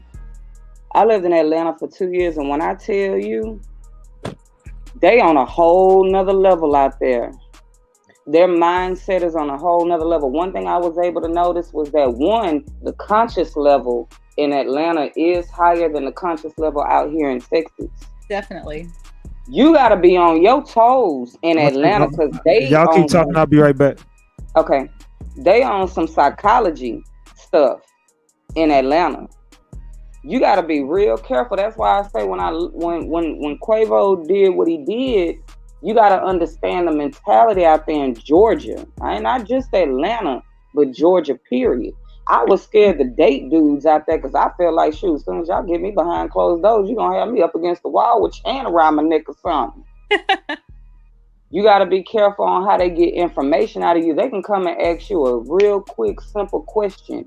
And if you ain't sharp and you ain't on it, you're going to give up information. But by the time you think about it, it's going to be too late. They're very sophisticated.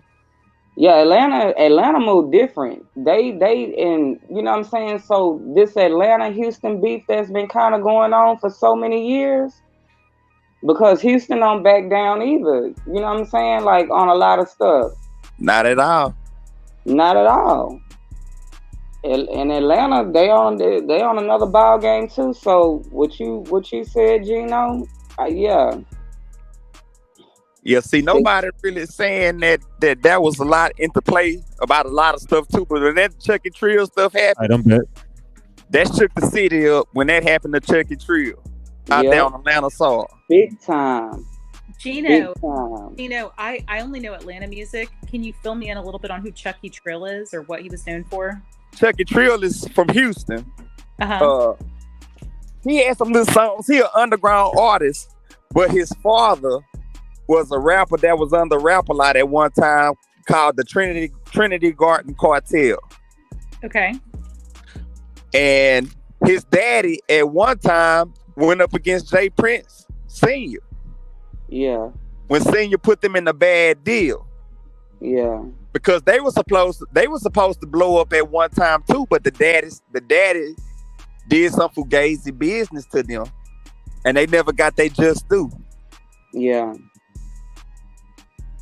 That's why I say all of the artists out here in Houston, from the south side to the north side, all over Houston, all of them go through Prince. And so, like I was saying earlier. Hold on, go ahead. Go ahead. I was going to ask, are you saying that Takeoff was retaliation for this Trill gentleman? They ain't saying that, but I'm just putting pieces together how I feel about it with my mind thinking about it. Because it kind of seemed like a Atlanta and Houston war had been brewing up since that killing had happened. And how many years ago did that happen? That was last year. Oh. Mm-hmm. Yeah. That was recent. The person who is assumed to have killed this Trill guy, is he affiliated with QC or YRN or anything Migos related? No, the dude that killed Chucky Trill, he was in the drug game, but see, look, the tripped out part about the person that killed Chucky Trill, he had one leg. Okay. I'm just saying. No, and that's for real. He really did have one leg. They had this story on the first 48 last year. Yeah, I saw the episode. Yeah. So, but it happened when he left an Atlanta nightclub. Was it Magic City? It possibly could have been Magic City. I can't really confirm that part. I'll dig up the articles. That's crazy. You talking about what Chucky Trill died at? Yeah. I'll find out. Yeah, what club he died at, but I can't say it was Magic City. Mm-hmm. You can go back, Snowfall. You can go back and watch the first 48 episodes. It is you can if you can go pull it up. You can go back and watch it. I watched it, and a lot of people it shook Houston up. Oh, the city was shook. The city they wasn't happy about that one. So see, a lot of people was hate. So do you know the legendary producer out here named Mike B? Mike B. He used to produce for Trinity Garden Cartel. I don't know him personally. The name rings, and you have to understand, like, I've been through so much too. A lot of stuff, like, there's people that see me that remember me that I don't remember them. Like, I have a lot of memories that are blocked. You know, like when you've been through so much trauma and you've seen so much stuff. You know what I'm saying? A lot of my memories. So when sometimes I have to see faces. Sometimes you got to really tell me some stories and stuff. Like, and like I said, I know so many freaking people. But the name rings. Right. I can't put a face with it. But there was that's why I say going back to the 90s.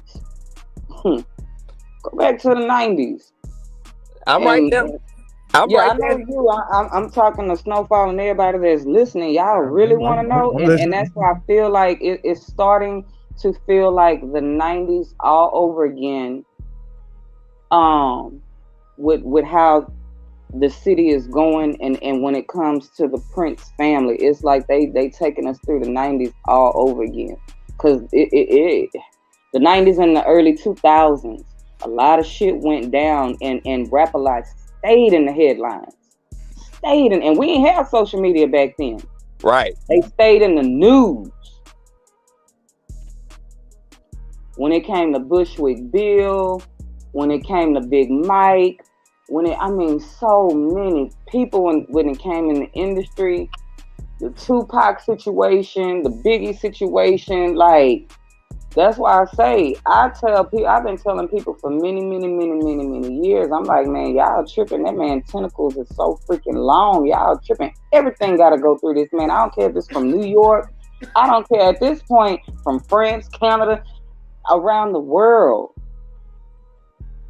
This man has gained this much power. Yep. Somebody in the chat had a good question. They said, how did Beyonce and her dad get past Prince? Because she's from Houston. Is it because it's R&B? He doesn't care about R&B? Yes. No, he care about R&B too. It ain't necessarily like when it comes down to ties. Her daddy is, it's not Beyonce, it's her daddy. Yeah, that's why I say ties and relationships and money. Her mom and her dad, you got to think about the ties they had, who they had ties with. It ain't necessarily Beyonce. Yeah. That would be her dad. Because they pushed Lil O. They pushed Lil O out the way for Beyonce. Her daddy is the one who locked her in with all her deals back then. Actually, her daddy had signed 50 Cent before 50 Cent had blowed up. Her daddy was a street nigga. Yeah. You know, when 50 Cent got shot up, Music World released 50 Cent after he got shot up. And right after he got shot up, he had became big. He blew up. Yeah. So maybe he did business with Jay Prince. I'm pretty sure if we could go back and do a little research, I'm pretty sure we could connect those two together. Oh yeah, they crossed ties. Yeah, they crossed ties. They made money together, whether we know it or not. Exactly. He didn't move past Jay Prince in his city. Trust me, he didn't. Nah, he ain't moved past him. Cause like I said, they pushed Lil O out the way. I used to run with Lil O.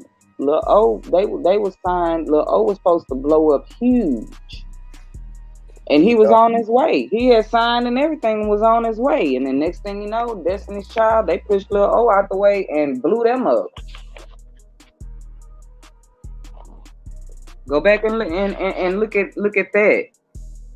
Lil O fat rat with the cheese. Yeah, I know who you talking about. Yeah. Because look, I'm gonna tell you a story right here. I remember when Bad Boy came to Houston, right? Mm-hmm.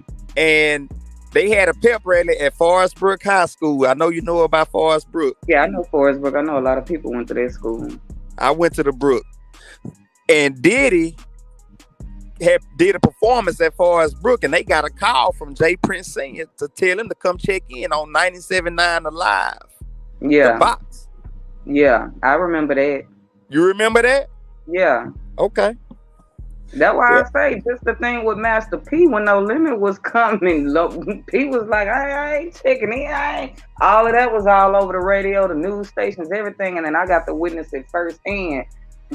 P was like, I'm doing my performance. I'm coming to the city, whether you like it or not. And he came. And he stood his ground, too. Showed up, and it went down. It went down that night. It went down. Even after the concert, I left. I'm like, I ain't going out like that. I ain't got nothing to do. I ain't finna be no independent bystander or statistic. It's time to go. But it went down in the city that night. I was right there. Wow. Man, there's so much stuff, man. And that's why I say it's just like, we're in a new era. We done got older. People trying to finally, with the Black community, you know what I'm saying? We're able to have businesses and teach our kids how to do. Like, everybody's trying to steer, for the most part, trying to raise their children right.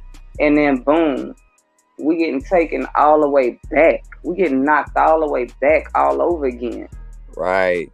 You right. You hit it right on the head. One thing I think that's interesting, and it could be fake, but if you go to Offset's post from October 30th, or it might have been October 31st, somebody in the comments, his name is Bass, like the fish, Bass, J, and a bunch of numbers, and he literally says, hey, watch out, I know somebody wants to kill you. I mean, he basically says it. And then he replies to people back and forth several times, and he indicates basically if you want to know information, but you can't private message him. That's the thing. And I don't know. I just threw that out there because it was. I mean, that's strange that somebody literally posts up on the page that people want to do that to them, and the next day something happens to them. Yeah. Crazy. I guess to me it seems like it. I mean, you look at even with the stuff that's going on with Memphis. Look how many Memphis rappers we done lost out here in Houston on Houston soil. Right. And that's why I keep trying to go back to. Like I said, I have a friend that's in the industry, and I used to, help him with his music and connected him with some people and stuff, and even told him don't come to the city, you know what I'm saying? But back in like 2016, 2017, and I was promoting him all over again. He got incarcerated, and people was telling me then, cause I'm like, he gonna come to Houston, and you know what I'm saying? He got a lot of love in Houston from back in the day in 2005. Before he got incarcerated, and then when I came back in and started picking up and messing with his music and stuff, I had people calling me, telling me, "Hey, boy, come out here. He gonna have to go to Rap-A-Lot and check in, because no matter what studio he goes to, this is what I was told by somebody that's deep in the industry, that's affiliated with a lot of people, and this was a female that told me this." The first one that called me and told me this was like, the way that they got it out here, no matter what studio it is, that he has people planted in these studios. And you can be and paid for your session and everything. And one of his people gonna come in and sit in there 10, 15 minutes. You know what I'm saying? They're gonna come in and sit in. And it was like, you know, your boy come out here, he gonna have to go to Jay Prince and check in. You know, just go and say, hey, pay for some studio time. You know what I'm saying? Just showing respect, like when he come to the city. But I connected him with another family. You know what I'm saying? That's big out here in Houston. And I don't think he had, as far as I know, because once I turned him over to them, you know what I'm saying, I took my hands off of everything. Once I connected him, you know, he got fully connected with the family or whatever. They took him and took the torch and ran with it. And they're heavily connected around the United States. Heavily connected. But as far as I know, I haven't, because I didn't ever think once he got with them, I never heard anything. I don't think he went and checked in with Jay. But he's gotten well connected out here with a lot of people in the industry. But I was being told back in 2016 and 17 that, hey, he come out here, he gonna have to check in because he going to any of these studios out here, they gonna come pay him a visit. And that's what everybody, from what I've learned, is that they put plants in these studios and they'll come in and pop in on your session. And you ain't gonna know who they are unless you just know. You know what I'm saying? And they're gonna go back and they're gonna report to senior. And they gotta check in. But I don't think he's had to check in with Jay. I'm not 100% sure. I don't even really communicate with them. Like I've done away with the industry altogether. I'm trying to find a different way how to do my own little stuff with, you know what I'm saying, with what I do, trying to figure out another route without having to even deal with the industry like that, to put my little stuff out there. You know what I'm saying? Right.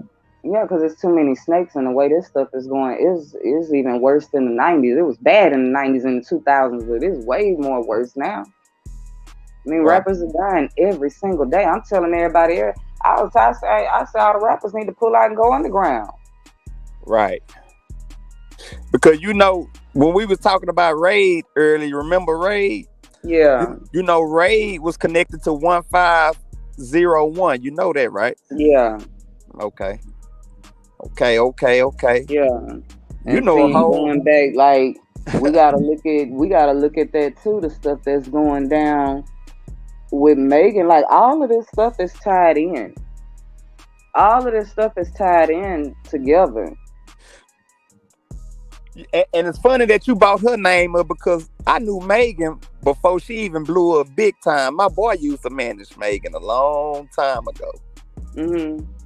And it's just a trip how she left my boy, and then she got with T Ferris and them, and then she doing what she doing now. You know what I'm saying? So yeah, the tendencies she been doing, they been now. This ain't nothing new. It's new to people that don't know her like that. Right. But it ain't new to me. I been know that. Yeah. She just trying to get in where she fit in, who got the biggest bag. But you know, that 1501, his bag is long too. That baseball bag. Real long. Real long. And then he got Prince behind him. That's right. Only reason because he don't know the music business. That's true. Yeah. I said Chop alive, but he heavily medicated. I saw that. Guys, I'm reading the chat. I see everybody saying I'm taking notes. Look, I'm reading. Wait, what happened? I'm just reading what you guys are typing. No, they're talking about Young Chop. They say he's still alive, but he just heavily medicated. Happened to him? Huh? Something happened to him? No, they're saying he's medicated. Remember, he used to go at Jay Prince and them heavy. Yeah, I know. Oh, y'all was making it say like, talking about he heavily medicated. Why he medicated? Because he was fucking. He got quiet or something happened to him. Have you seen? When the last time you seen him? He's just disappeared. They're just saying he's medicated. Oh, I mean, I had seen him not too long ago. Not just with, I seen him, you know, always going at Prince, but he was on live going at it with somebody else too. Yeah, kind of like how he was going at Prince. Yeah, it was 21 Junior. Savage. It was 21 Savage, and I remember that. But I'm saying he has not done that shit in a long time. Oh, okay. They're saying they got to him, and he's heavily medicated right now. Like right. Oh, okay. I got they you. got him right where they need him. He cool. Yeah. He blackballed. There you go. For 1 second, guys, what I'm doing, this is Snowfall. What I'm doing is reading y'all's notes because some of you are putting questions that you want asked. People are like, why is she looking down? She's I'm trying to be respectful to you guys and ask questions. 9X Naga, I'm not gonna name the other family that I speak of. Just know that there are a lot of other families out here who are, and I'm talking about their family goes deep, like the Prince family. There are some other families out here. I can say Prince family is at the top because they put themselves always in the forefront, and he has a lot of power. But there's some other families out here that are deeply connected, and they got a lot of power too. And I'm not naming no names. It's a whole lot. Yeah, I'm not naming no names. How many other powerful families would you say there are in Houston that are similar to the Princes? Like 20, 30 families like that? Let me see what I can just try to give me 1 second, because like I say, my nerves are still. Gino, you can answer that question too. Oh well, I'm gonna say this. It's a lot. It's a lot because it's a lot of old money that got it out the mud in Houston. Old money, just like it's the generations, and this one other family that I'm talking about too. They're okay. Let me ask you this: is there any family more powerful than the Prince family out there? I'm gonna say, as far as in the Black community, I think Jay Prince may be at the forefront. But when it comes to some other families, there's families that's way more powerful than Prince. See, you gotta understand Texas. Yeah. You gotta understand. I mean, Ratchet, you from Texas, yeah, right? I know a lot about you know what I'm saying, and that's why we had a signs at every border. Don't mess with Texas. Yeah, because they get down in Texas. I'm gonna be honest, they get down. I done had people from Louisiana. I done had people coming from out of state. They call me back. They be like, "Man, charisma, that's fine." Oh, God damn it! Oh. Say Ratchet, look. I can go so deep on this shit that I can remember back in the day we had BG in the hood out here, man. You know what I'm talking about? Mm-hmm. Cash Money BG, the original Cash Money BG. I'm talking about getting shermed out. I'm talking about going live though. That was the other thing about Houston that used to hurt my heart with a lot of our artists and our talent. Everybody on drugs. Everybody drugs held a lot of people back too. I was going to ask you that, Tsunami. If you had to guess, what is this main potential item that the Prince's, distributor, whatever, is it a number of things, or is it one or two main things that they work with? Well, Jay Prince actually owns when he got that ranch, he sells steak meat to all these different restaurants out here, Papados and all this stuff. Yeah, he got a lot of cattle at that ranch. Another thing I know, he put his own alligators out there in the water at their ranch. Right. But Tsunami, that's not where I'm going with that. I don't believe for 1 second he's making all that money off Rap-A-Lot, the few artists that they have in the beef, because I've been on the beef page. It's like, it's not. I mean, one thing I told you gotta understand, especially out here in Texas, do you know how many people got stock and shares in the private prisons? Right. That's one of the biggest things. Big money. And then why I think some people can be untouchable because that's when you crossing over to the other side. That's huge right there within itself. Stocks and shares in private prisons. You know how big that is? It's very profitable. I actually know that there's a quota. There's a book that was on The Intercept. The Intercept is like a foreign policy newspaper, and there was a book by Radley Balco, and it was called The Rise of the Military Cop, and it was all about militarized police, and it also talked about a quota for the prisons. If they're not at like 90% capacity, law enforcement is literally given a quota. So I understand what you're saying there. The prisons do make money. They are a for-profit entity. The company is CCA, something corrections. That's the new plantation. That's the new slave trade. True. That's true.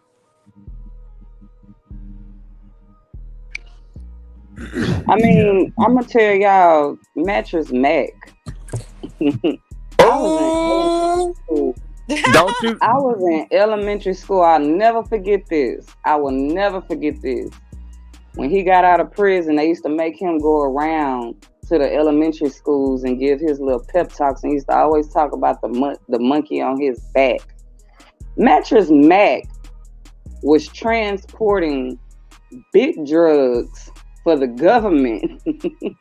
He the biggest drug lord in Houston. How do you think he got started with the furniture business? And that man, when I tell you that man power, the Bush family, I'm talking about, that's why I say, you want to talk about families? Now, when it comes to the black community, I say Prince family is at the top, but they got some powerful families out here in Texas and in Houston alone. Go back, look at, I'm telling you, it's a dirty city, man. Say, Mattress Mac is the biggest. Yes. I feel like still to this day. Still to this day. To this day. I always say that man ain't never stopped. I was about to say, guys, I didn't even know who Mattress Mac was until 2 months ago, and he's viral on a video loading a wheelbarrow, literally a wheelbarrow. Yeah, with millions of dollars. Into a private millions of dollars. Who is this freaking gangster? Like that man, he is a gangster. He really is. He really is. I'm telling you, go do your research, just like you're doing your research on this family. Okay. Go do your research on Mattress Mac. Okay. Mattress Mac have the oldest drug money out of Houston. So are they tied in together or are they competitors? Who? No, Mattress Mac by itself. I'm gonna tell you that. Mattress Mac. Mattress Mac the largest. Okay. But they don't compete against each other. They don't fight each other. No. Them two different skin colors. Two different skin colors. I mean, they got a lot of the same type, because you got to understand, when you reach a certain level with money and power and stuff like that, and these families with this long money, these generations and long money and stuff like this, I'm gonna tell you this too. Houston is a hub when you want to talk about the elites and these secret societies. Man, I done been out here so many times when the time when they haven't announced it on the news, politicians, presidents and stuff coming down here to Houston, they got a place in the Woodlands that they go to for their secret meetings. And they all go meet. You got to understand, we got the Black Boule out here in Houston. Skull and Bones. You took the words right out of my mouth. The Skull and Bones. So and it don't matter color. You got these people that's at the top of the pyramid. You know what I'm saying? The top of the pyramid. And Prince be in these meetings. I know damn well.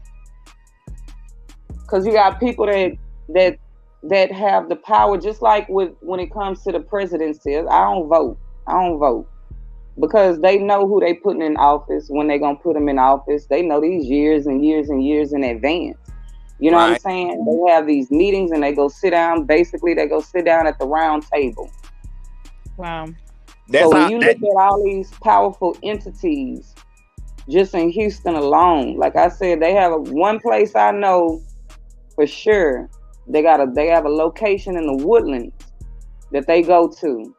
And when I tell you they pull out all the convoys and everything, the police escorts and all of that, these politicians and all these big powerful people come down here, and you thinking like Mattress Mac is sitting at the table, Jay Prince probably sitting at the table, all these people that make decisions, make decisions for our city and our state behind the scenes.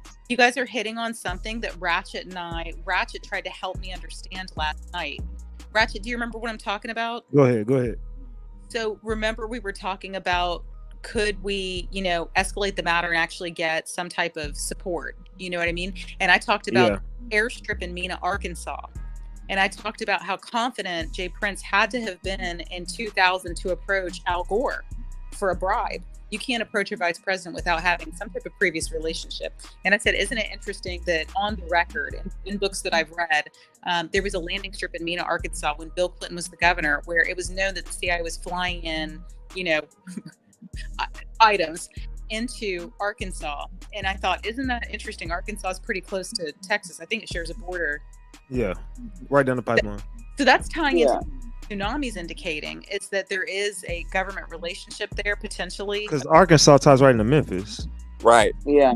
Yeah, Memphis and Texas, Houston. You know what I'm saying? Right. Yeah, that's right. That's all right there. Houston and Memphis has always had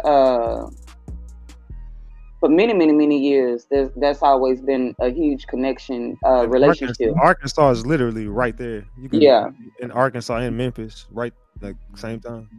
Is Tsunami, is Woodlands a suburb of Houston, or how far is it from downtown? Woodlands is the outskirts of Montgomery County. It's a rich white area ran by a lot of old country redneck powerful cattle allegedly long money generation having. They ain't putting their guns down. They don't play. Allegedly. You ain't lying though. She ain't lying, Ray. I would say from downtown, the Woodlands would probably be about 45 minutes to an hour away going north. So you're saying when they get out there, it's people that we would expect at Camp David, which is elected officials and ambassadors. So you're saying it's that type of people, and then it's also these type of people. It's the mattresses and the princes. Damn. Yeah. Damn. Because of the money and the power, and you got to understand the secret societies. Like I said, we got the Black Boule out here in Houston, the Democratic Party. The Democrats are running the city right now here in Houston alone. Facts. How does it? That's why the city is as messed up as it is. That's what I'm saying. How does it? I know politicians. I know some councilmen. I know some politicians personally. Mm-hmm. One of my back in the day, one of my lawyers. He's a councilman now. Back in the day, he was one of my lawyers. I got caught some little bull crap or whatever, but he's a councilman now. Okay. Sheila Jackson Lee, one of the biggest crooks. Oh, dude, yeah. I've been watching her. She's the congresswoman with that cowboy hat, right? Yeah, no. That's the one with the cowboy hat. The bright, you talking about the light-skinned one that's making waves now? Yes. No, that's Candace. That's Candace, yeah. And I know her personally. Okay. But Sheila Jackson Lee is the older black woman. She always wears like the big braid.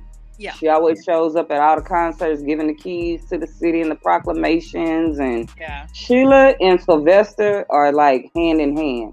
Oh. And I'm going to tell y'all, when I learned about Sylvester, I dated a guy from Lake Charles.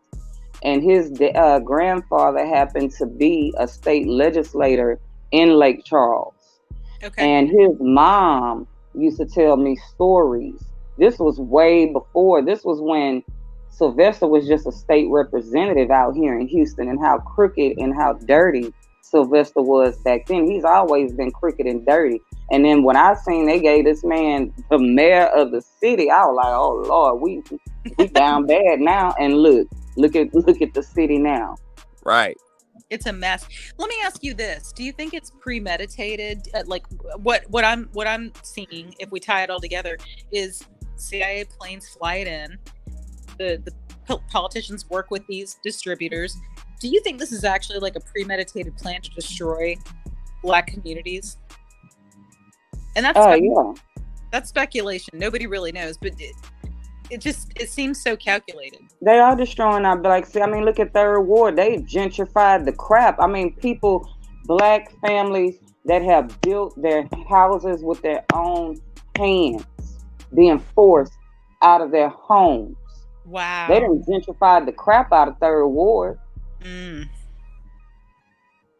Now, that's one thing I can say about Fifth Ward. They ain't gonna let them gentrify that, but I'm like, dang, do something for the hood. Like, you know what I'm saying? Pick your people up, because Fifth Ward is still as bad as it was. It has always been. They not gonna do that because Jay Prince on it. Exactly. And he gonna keep them at a certain level. You got to keep them down here. Ain't no, man, Fifth Ward should be thriving. Them people should be having their own businesses. Them people out here still robbing, stealing, and killing. I mean, look, I can push out some articles right now. This man on Bloodline is still out here robbing Jack. I mean, look at the ATM things with Lil Cam. Yep. And D Prince. D Prince is the head of it. They still looking for him, not just with what he running from with Raid.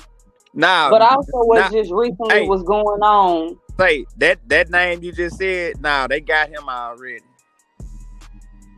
Oh, he got picked up. I looked on the Houston FBI Twitter page, and they had like a most wanted bulletin for him. I want to say October 7th of 2021, and then a few weeks later, they indicated that they had picked him up. And I was asking somebody who I guess is from Houston on social media, because the person told me the guy's name. I didn't know his name was Daniel, but the person told me his name, and so I was able to research it. And I said, do you think that the guy was given the order, or did he act on his own volition?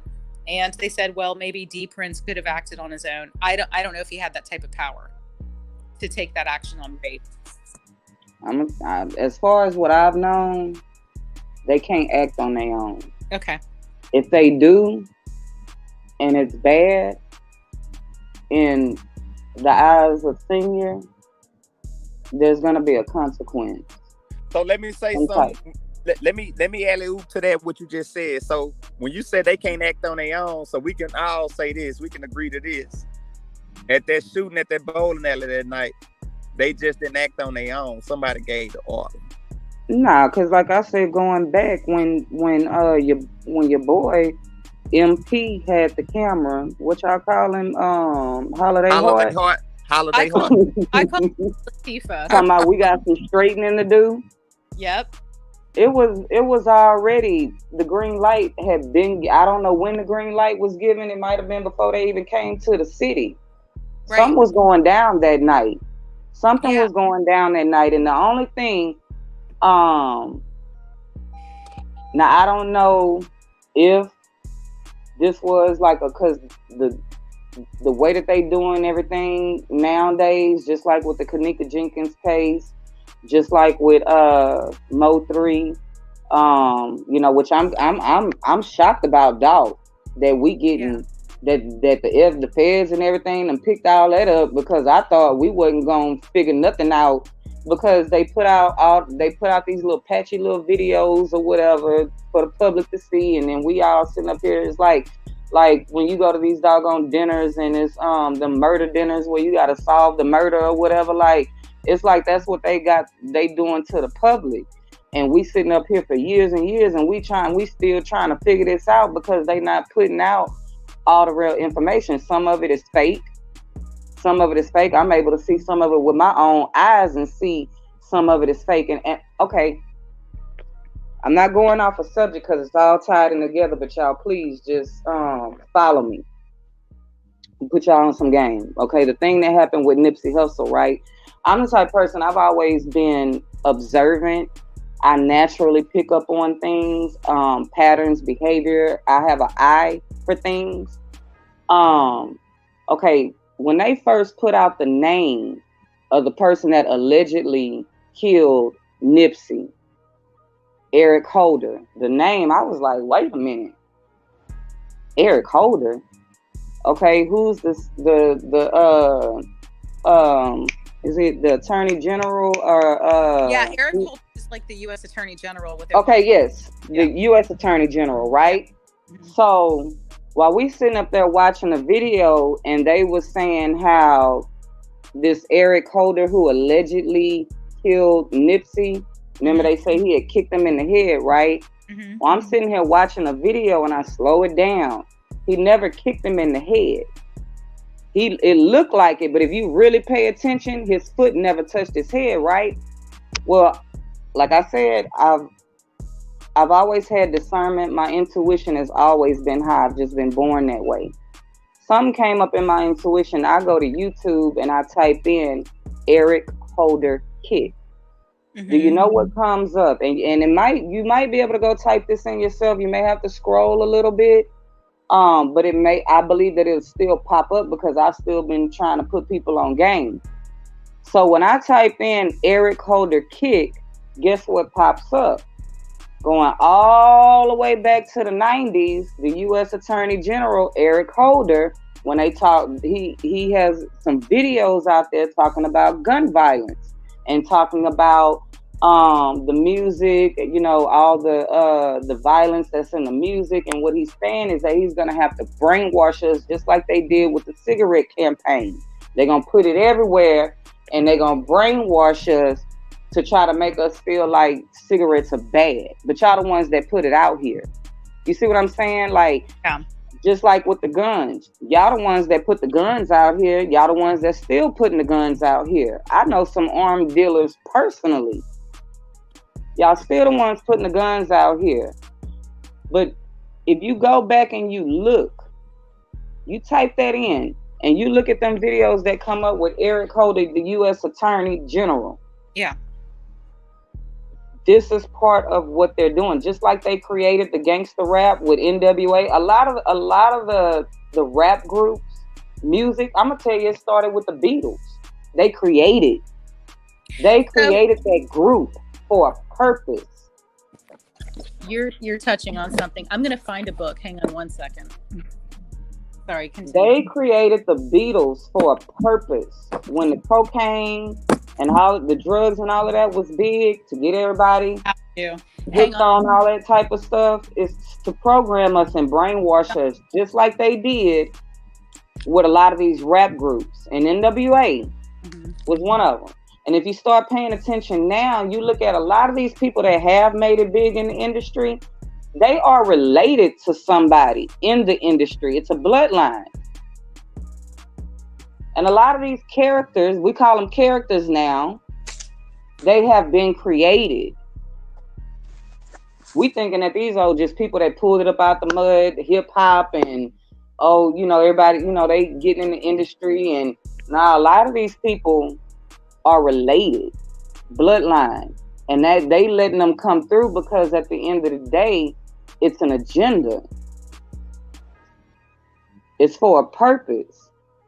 So that's why I say some of this stuff, I be like, what's real and what's fake? They create so many illusions and so many smoke screens. You got to really pay attention, and you got to really have discernment. You have to really have an eye to really pay attention. You can't believe everything that you see and everything that you hear.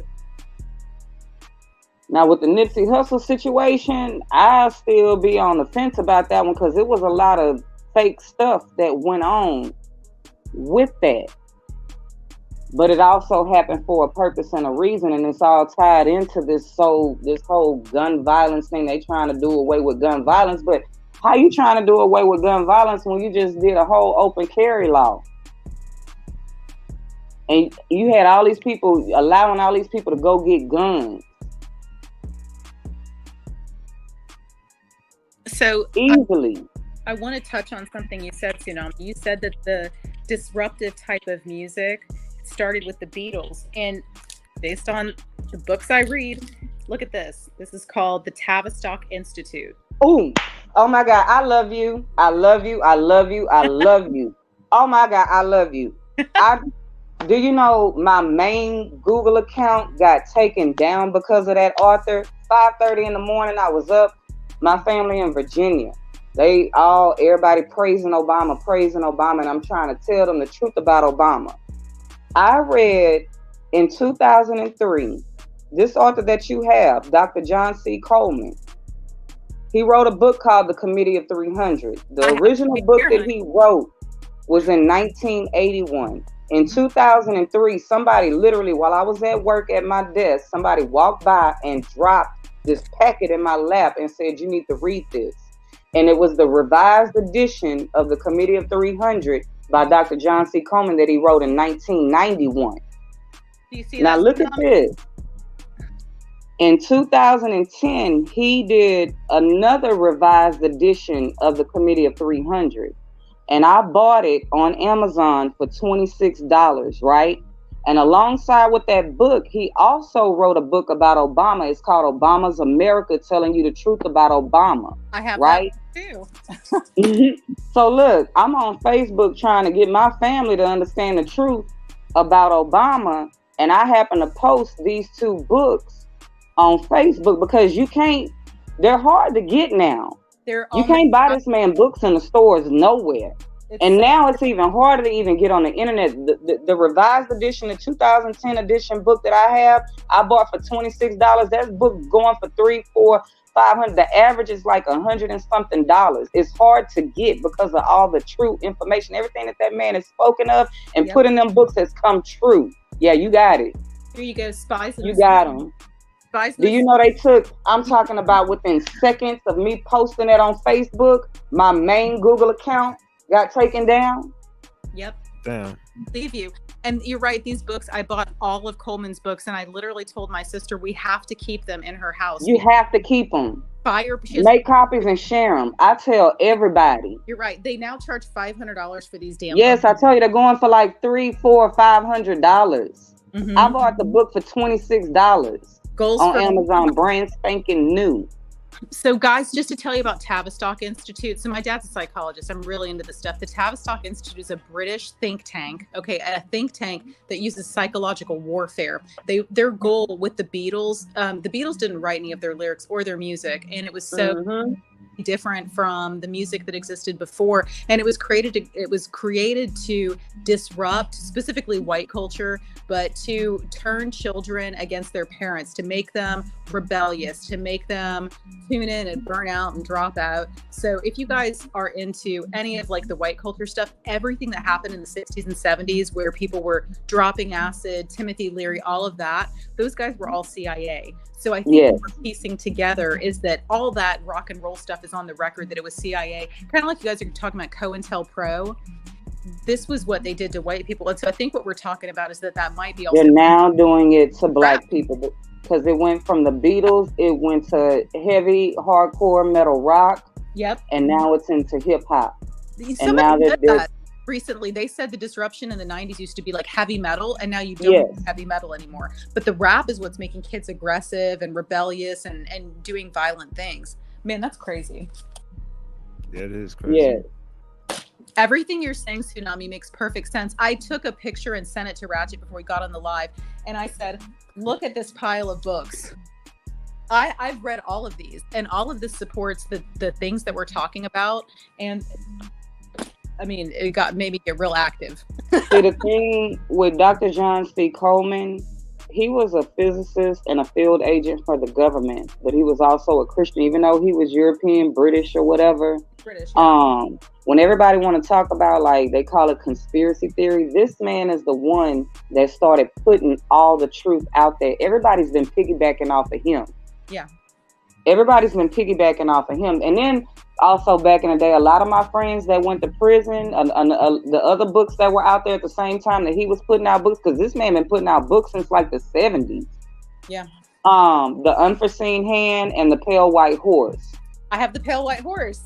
I know a lot of people that went to prison back in the day that would come home and I wasn't into. I was young. I was a teenager then. I was like, I didn't know what the hell they was talking about until 2003 when somebody, one of my friends, my co-workers, passed by my desk and dropped it. That book was 900 and I believe 36 pages long. He made a copy. And it had like a little black clamp on it. He came and literally dropped it in my lap, and I looked up at him like, what the F is this? He told me, you need to read this. And I love to read.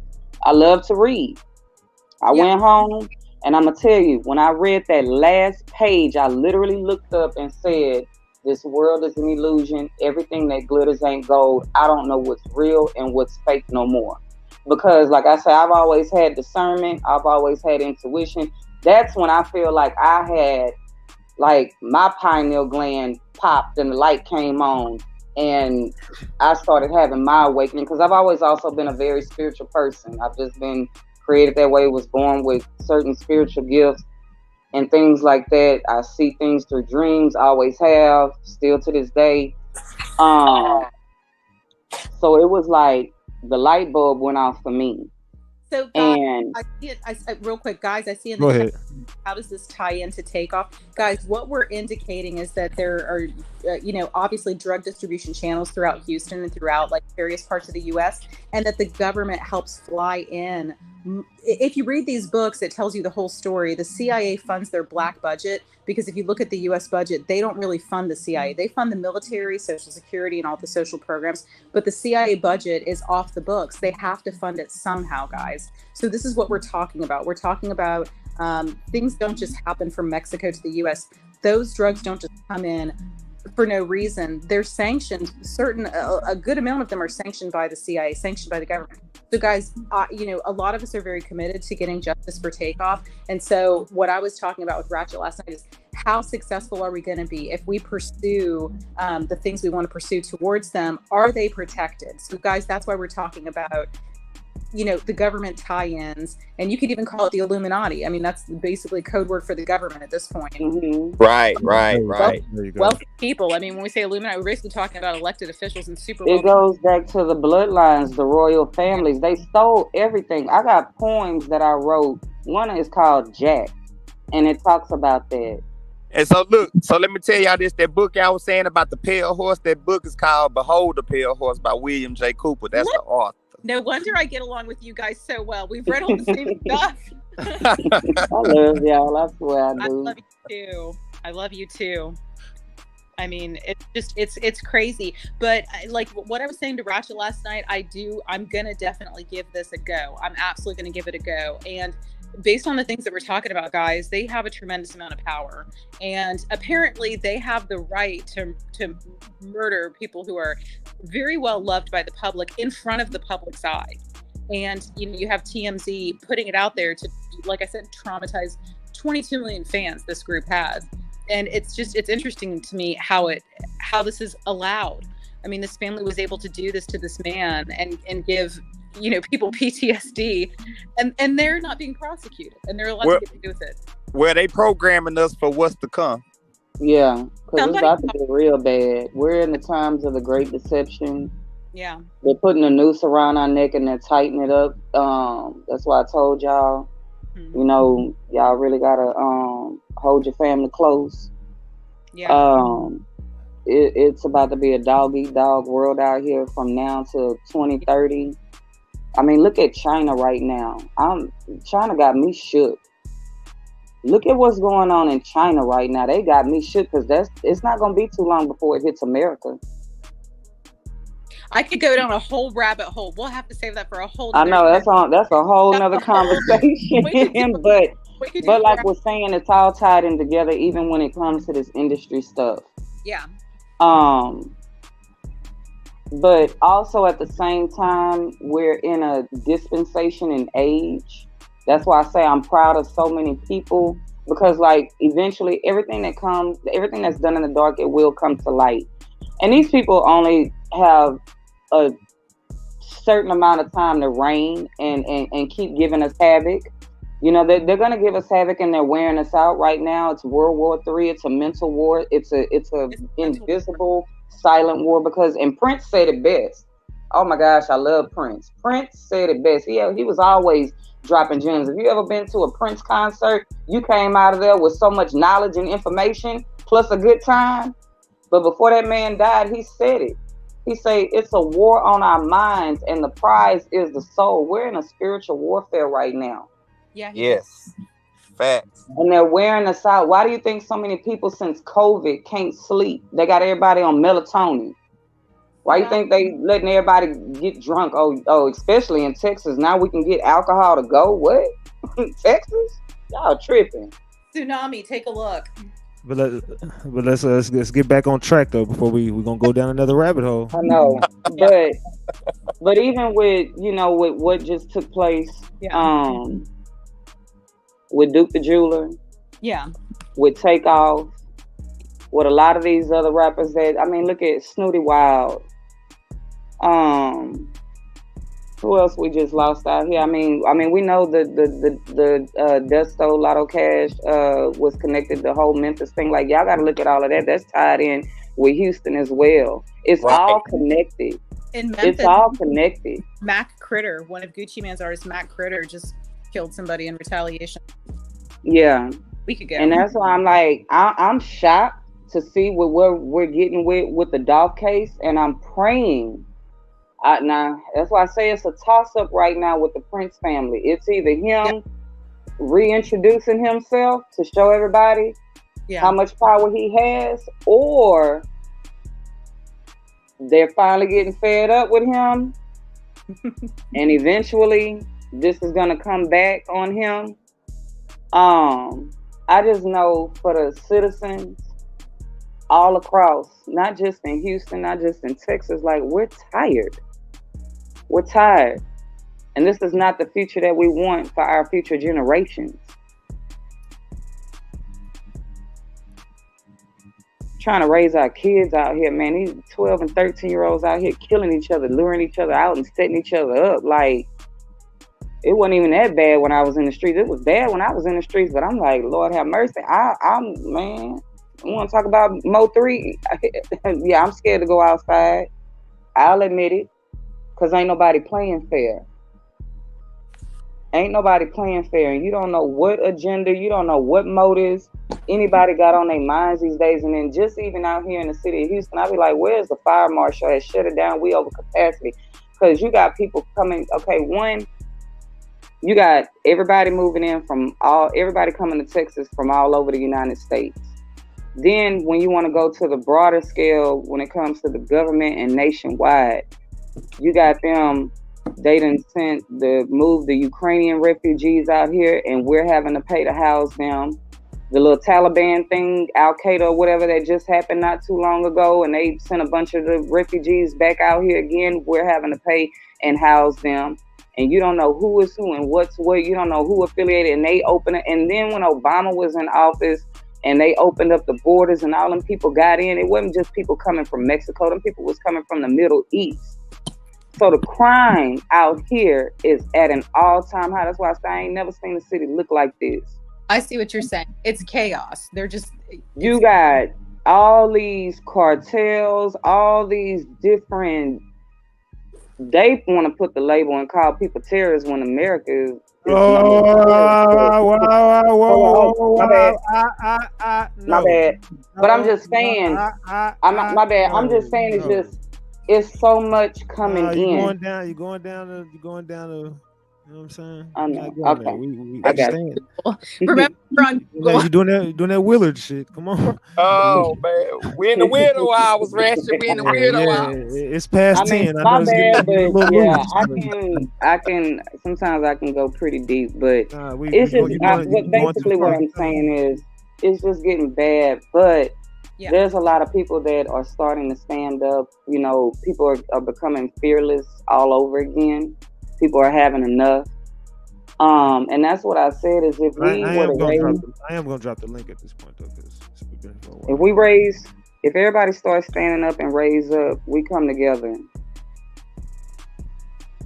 Do we know who Cam's dad is? Because I've read that he worked for Jay Prince, but does anybody know the name of Lil Cam's father?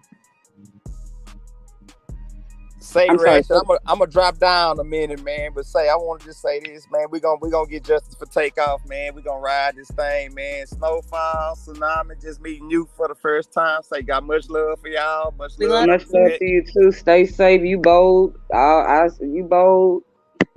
Y'all gave me a little bit of courage. Yeah, it's all right. Get on here and speak. I appreciate y'all. But I'm tired. I'm tired of seeing this going on. All right, Gino, salute to you, brother. All right, salute, Ken Folk. I'm gonna get with you. All right, yeah. All right. And Ratchet, this is the last thing I will say in touching on Takeoff.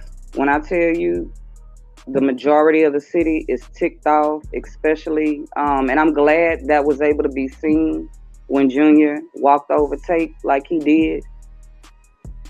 That's got a lot of people where they're like, I'm done. Like we're like, that's what's got a lot of people standing up and speaking. And speaking real quick? A Snowflake. The Bushes still have an oil site called Prada in the Bahamas, but really it's a plain site for oil in drug running. You're asking where is that site? Prada. It's supposed to be an oil rig, but in reality it's it's a gun running drug run operation. The Bushes owned it for a long time. And where is this? Bahamas. Somewhere's Bahamas. It's called Prada. I could believe that. One of my best friends is Jeb Bush Jr. And I never bring up 9/11 to him, and I never. Oh wait! One of your best friends is Jeb Bush. Yeah. What? Yeah. You can't speed faster like you just didn't say that shit. Yeah, you can't just. That's going in though. Yeah. And hey, how you doing, y'all? How you doing? Hold on, sir. Slow down, Thug.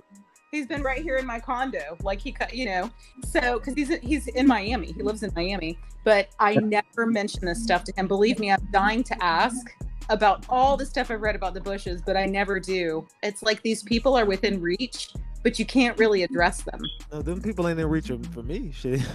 But you can't ask them that stuff. I mean, they would cancel he would block my Hello? phone. Sir, can you hear us up here talking, sir?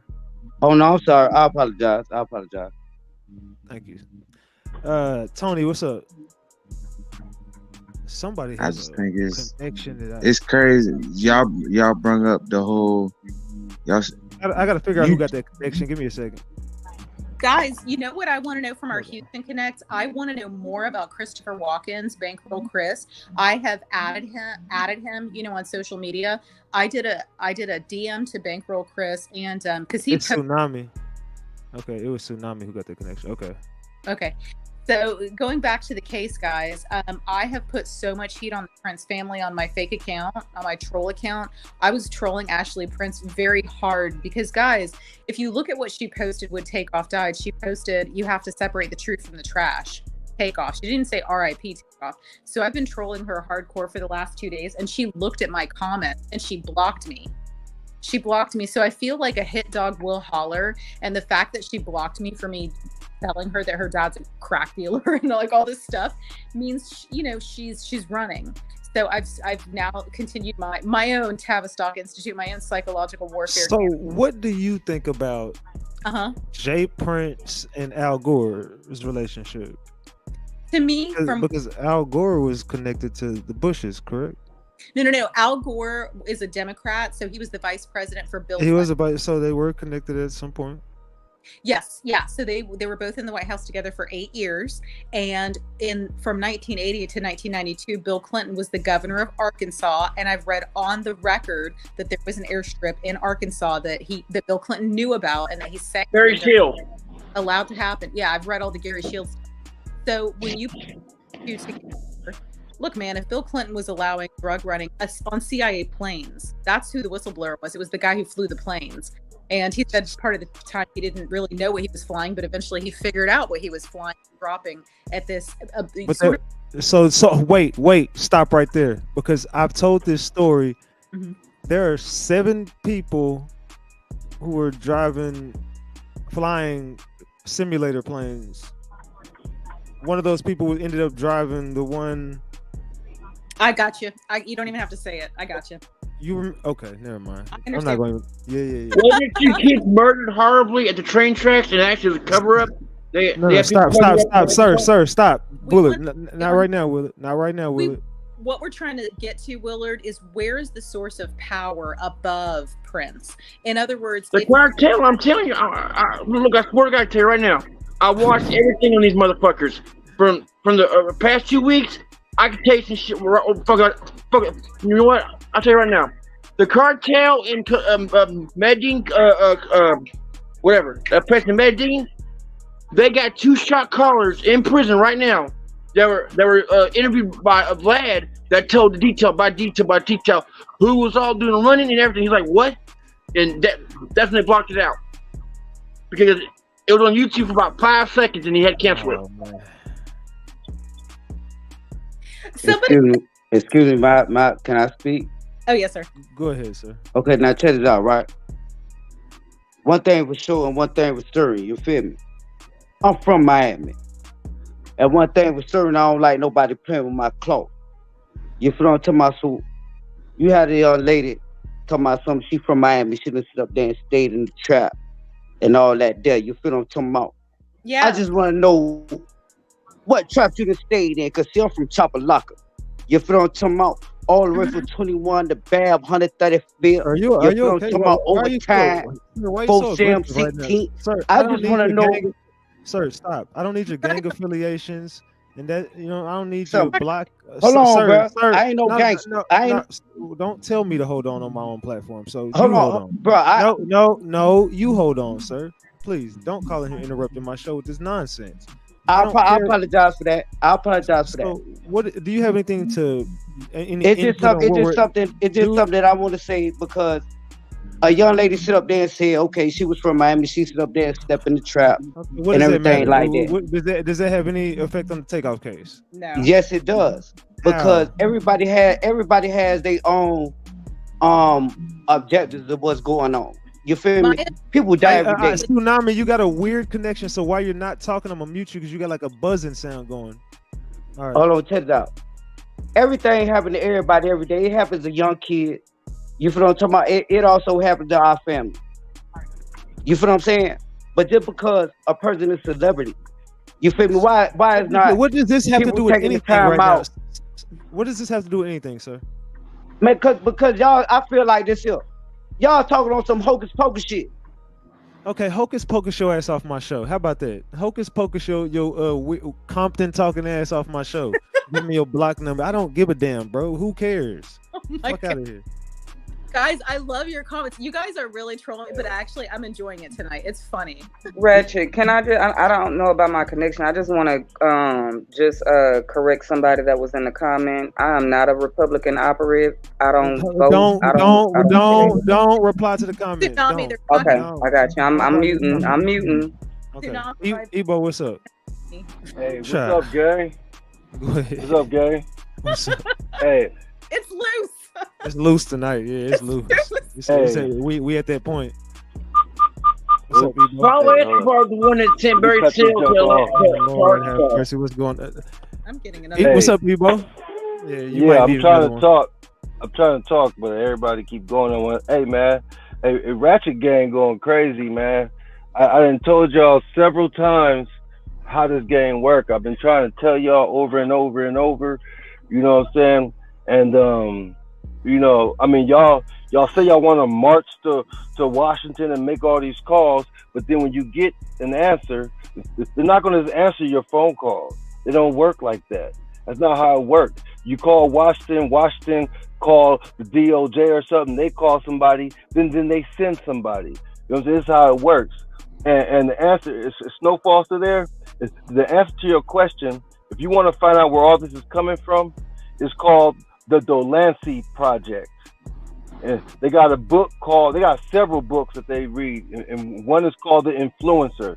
It shows that the 5 people behind all this stuff, behind Rockefeller Records, everything, all these people they work with, it set up program as 5 people that run the whole world doing all this stuff for the black operatives. You know what I'm saying? And the Delancey Project is where they come get all these convicts or people in trouble with crime, and they give them a new way of life.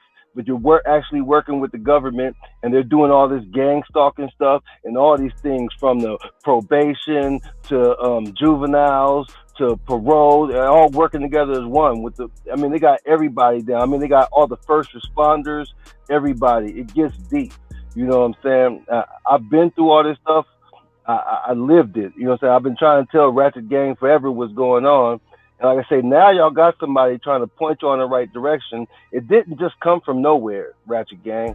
So, you know what I'm saying? A lot of y'all ain't got to a certain level. I can only tell y'all as far as I've gone. You know what I'm saying? I got to levels where the government was trying to put me in a place to be a kingpin. I got away from it. It was hard. It's not easy. You know what I'm saying? But yes, they put people in place, and they do it. This is the reason that people don't. This is the reason people don't understand why they do it. They do it because there's going to be a kingpin no matter what. So they put a kingpin in place that they can't control. They put this kingpin in control. This is the big fish. You know what I'm saying? And they feed you all the little fish. You know what I'm saying? They put a shark in the water, and this shark feeds the government all the little fish. This way they control the flow of everything, you know? I think that's what's happening with Prince. Do you think he's a government-controlled operative? Oh, of course. Ain't nobody running nothing. They shut down everything during the Fast and Furious program that the DOJ was running. They shut down everything. It shut down the whole pipeline across the whole United States at that time. They arrested like 800 people. They got so much money. They got so much drug. They shut down the whole pipeline then. You know what I'm saying? When that agent got shot across the border in Mexico. You know what I'm saying? So they've been in control since then. And Tsunami, that's how I know Eric Holder's name, because he got in so much trouble for running the Fast and Furious and distributing guns all throughout the place. Yes, exactly. So this is about the time I was introduced to him. I was going through all this stuff. I mean, I still got phone numbers and everything from people that was trying to contact me, trying to flip me, trying to do all type of stuff. These people work for the government. You know what I'm saying? I had CIA, FBI. Really, it's the DOJ. They all work for the DOJ. The DOJ directly under the president. The CIA, FBI, ATF, they all work for the DOJ. They're on top of all of them, and they all work together. You know what I'm saying? But the program that they send you to is called the Delancey Project, and this is Thug Mansion. This is what Tupac rapped about. It's Thug Mansion. You know what I'm saying? And if you listen to the song, you'll understand what Tupac is really saying. The people he named were all criminals that was getting off, basically, or they did something, you know what I'm saying, to where they had to hide from people that was trying to kill them, the public, all type of stuff. So that's all. I don't got too much to say, but I don't got too much more to say, but I've been there. Well, okay. One more thing to say. Just like, for example, you see how Lil Durk's lawyer, how she was dating the rapper. That type of stuff is what goes on. This is what goes on. I've been through it. I had lawyers trying to talk to me. You know what I'm saying? All type of stuff. I had to like get away from all of it. So it's a big old program being ran, and it's no joke. It goes into our cable systems, everything. You know what I'm saying? Spectrum, all that stuff. You know, Spectrum started as Spectrum Bridge. These were the number stations that was ran for Obama. You know what I'm saying? So, I mean, I don't got too much more to say, but I just wanted to let Ratchet Gang know, y'all need to chill out. You know what I'm saying? Because if you ain't got to a certain level, you won't understand what's going on. And that certain level is called espionage. And right now, it's corporate espionage. I love you, and you're on point. I'm gonna research this Delancey project. I've never heard of it, but check it out for sure. Check it out. It's all over the United States. It's all over, you know. And the Second Chance program too. You know, Harry O started that one. It's not no joke. All right, I'm out of here, Ratchet Gang. Salute, Ebo. If anybody from Houston can tell me more about Christopher Walken or who Lil Cam's dad is, I'm very curious. Because, guys, we can find a lot of information about the Prince, right? Because they're famous. But we don't know much about, you know, and I would like to know more about those two little boys and anybody else who was attending these dice games. Hold on, you said Lil Cam. I posted his dad. I had to go deep back into my thoughts. I posted his dad before. It might have been from you. I seen the picture. Yeah, I posted his dad before a few times. I don't remember his name off the top of my head. I would have to go back, but I know he's original Mob Ties. That I can tell you. Because you know what I'm going to try to do is paint a picture. I want to look at his rap sheet. I want to look at his criminal record and paint a picture. He did do a lot of time. He did a lot of time, and I believe he did it for the Prince family. And I think that because of that, they kind of owed that. You know what I'm saying? And correct. So absolutely. Yeah. When you explained how powerful the dad was, I understood why Mike Prince got between Quavo and Lil Cam and said, "Hold on, this is family." Yeah. Because it is their family. Because that dude did a lot of time for Jay Prince allegedly. Hey, Snowflake. Yeah. No, no. We right on point with something, Willie. We gotta stay right here. Right here. I ain't talking about this. I ain't talking about this. Is Clinton's drug running lawyer named James Kenneth Webb? Whose lawyer? Clinton's longtime lawyer called That James. has nothing to do with what we're talking about. That's off topic. You said about drugs running around America and Taco's death, right? I'm talking about that. Willard, fuck. Willard, no, not right. I'm connecting something here, Willard. Now we're on Christopher Walken's little Kim. My bad. Stay with us, Willard. Stay with us. Ratchet, can I say something to Snowfall? I wanted to confirm something that she had asked a question on, I think a couple of lives back when she first came on. I remember when you were asking about this little gang sign that they throw up. I have a bunch. It's the bloody nickel. It's for Fifth Ward. It represents Fifth Ward. That's what that symbol is. That's what that gang sign is. So it's not because I sent it. That completely went over everybody's head. What just happened here? I don't even think y'all even. What? And nothing. It didn't. No one even act like they heard us. They're not. You know what I'm saying? Like no one even responded to. Like no one heard nothing we said up here. Yeah, because here's my whole thing, Tsunami. From what I can understand, if Prince is repping for Larry Hoover, well, Larry Hoover's a GD. So if you're connected to, you have to be a GD subset. Does that make sense? Yeah. They're a subset, right? Am I understanding it correctly? Yeah. Okay, so let me ask you this: do other GDs like them? Like, let's say you're a GD in California or Milwaukee or some crap. Do you like mod ties, or do you have a problem with the fact that they're a subset? I don't know how that. I don't know. I ain't never been in no gang. Never I don't will know be. about it. Yeah, I'm very curious. I know a lot of gang members, but but you don't know the. Yeah, that I know. Anybody in Houston will tell you that's the Fifth Ward. That's that symbol, that little gang sign, the bloody nickel. So let me ask you this, because the sign for GD is like something totally different. In fact, I think it's a handshake from what I've seen. So I wonder if they are offended or take issue with mod ties creating their own gang signs. Again, that's gang politics. So I'll have to ask that of somebody who's actually in GDs or like somebody who's under. You'll have to ask. Yeah, because that part I can't. I don't know. I ain't gonna be able to speak on that. Hey, listen, this has to do more with bloodline than anything, I feel like. Okay, I see what you're saying. It's really not about any affiliation to Larry Hoover or anybody above them. It's their own family. It's bloodline. I mean, if you look at Offset was the first one to pop for Migos. He was in Whitney Houston video, dancing and everything. Yeah. So, like, if you really want to look into it with everything that y'all saying, Offset has a lot to do with it. He got out before everything happened. Because if you really want to look at it, it's either Offset or Takeoff. What do you mean? Who was going to be taken down? Yes, it was either Offset or Takeoff. Quavo was going to be the last one standing. But based on who would want that? The industry. Why would they want that?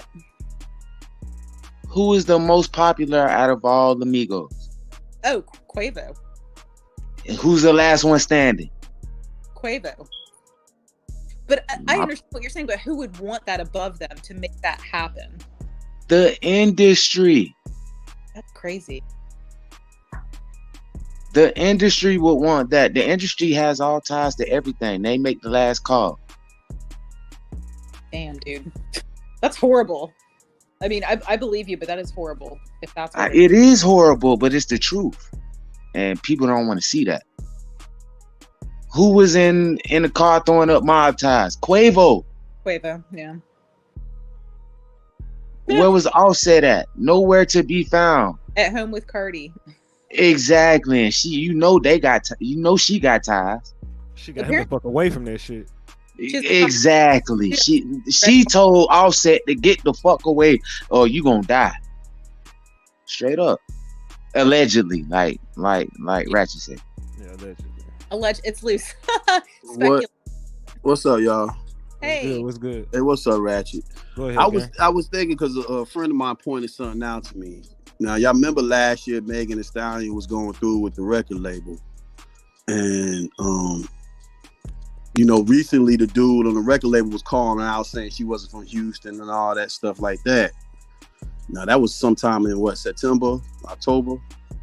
And I'm wondering if Takeoff's death have to do anything with that, because I read a thing and it said that, and this is the words, it says late Tuesday night, Rap-A-Lot Records founder Jay Prince came to the defense of Crawford in his 1501 label with statement that tags both Megan Thee Stallion and Roc Nation are dishonest. And so I'm wondering if does all that have to deal with that situation, Lightweight. I ain't gonna cap. I understand what you're saying, but Megan won that whole trial. So how can you say that? What's up, guy? What's good, guy? Jay Prince Sr.'s page was talking to him as though they know him, and they said, get your boy Carl off live begging for money or begging for his girlfriend to help him. So I don't know anything about Carl Crawford, but apparently he was looking bad on his IG stories. Exactly. Is he broke? I don't know. Of course, he might be. Okay. I can I say something, Ratchet? Go ahead, guy. Hey, I heard her talking about Al Gore, the connection with Rap-A-Lot. Let me just backtrack to the birth of a nation. We're going to sidetrack Al Gore for 1 second. The KKK is the originators of the Democratic Party. That's true. So people don't know that. Anybody that's black that's dealing with them is Black Boule. Okay. Yeah. That's a front. They want you to think that the Democrats is on our side. They use rappers. They always paying the rappers off, man. But people don't know that Democrats are the reason behind a lot of stuff against black people. That's just me. We were never a democracy. We were always a republic. Correct. A republic, yes, sir. They all tied in together. Now, as far as Offset, like she was saying, I think Buddy right here was saying, Takeoff. I mean, Offset left. Takeoff was the sacrifice, but Offset could have got sacrificed, but he saw it. That's why he left. Cardi B already knew what was going on. She tied in, so she told him. They thought it was about Sweetie, but it wasn't. It was exactly, yes, sir. The elites bet on every group that comes out, every entertainer. They bet on your life. Look how they doing Kanye. Correct. It's like Mortimer and Randolph off of Trading Places. It's always been about divide and conquer. If you look at a lot of major groups, it's like that. Fact. Now, one more thing.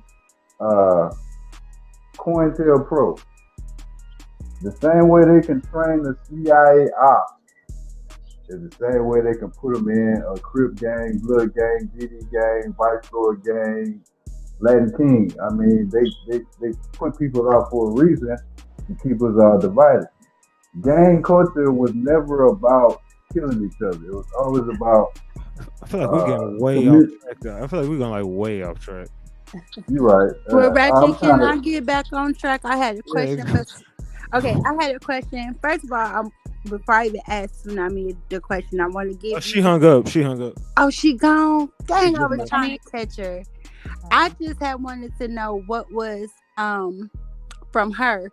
What was Mike Prince ranking with the family? Like, how much weight did he? Mike Prince who? Mike Prince Jr. or Mike Prince Sr.?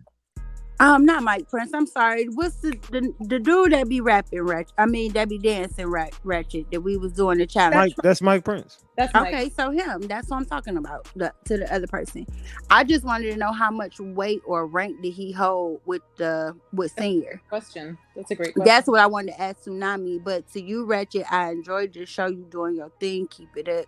And I was also going to tell Tsunami that I salute her for the courage that it took for her to get up here, to discuss with us tonight. And Snow, for you doing your thing. And that's it. And I'm gonna pack myself up. Thank you. Salute. I appreciate you. And I want to say one last thing. Somebody asked who had a lot of pool in Houston outside of them. And I'm sorry, bro. Like the Knowles family. Okay. They got a whole lot of pool. Her daddy got a whole lot of pool. Do you all think over the South. Pimp C allegedly Pimp C got killed because of a sex tape that he had with Beyonce. I heard that. Allegedly. Do you think that the negative media attention that's been brought to Houston due to Takeoff's killing is going to piss off any of these other powerful people to where they're going to want to knock off Prince? It's going to bring a whole lot of stuff to light because I'm sorry, the Prince family has a lot to do with a lot of shit. Yeah, they suck. My bad for cussing, but they have a lot to do with a lot of stuff, and they're behind a lot of stuff. I've heard the Prince family behind Biggie's killing, allegedly, Tupac's all that. They have a lot to do with a lot of stuff. I wouldn't be surprised if they was end up being behind Hoover being locked up. Not let's say behind just specifically, but they had something to do with it. The gentleman there who said Larry, why do you think they would have Hoover locked up, but now Prince is fighting so hard to get him released? How does that work? See, that's what I was trying to get to right before Ratchet had stopped because we was getting off topic. Gang culture was never about gang. It was about community protection.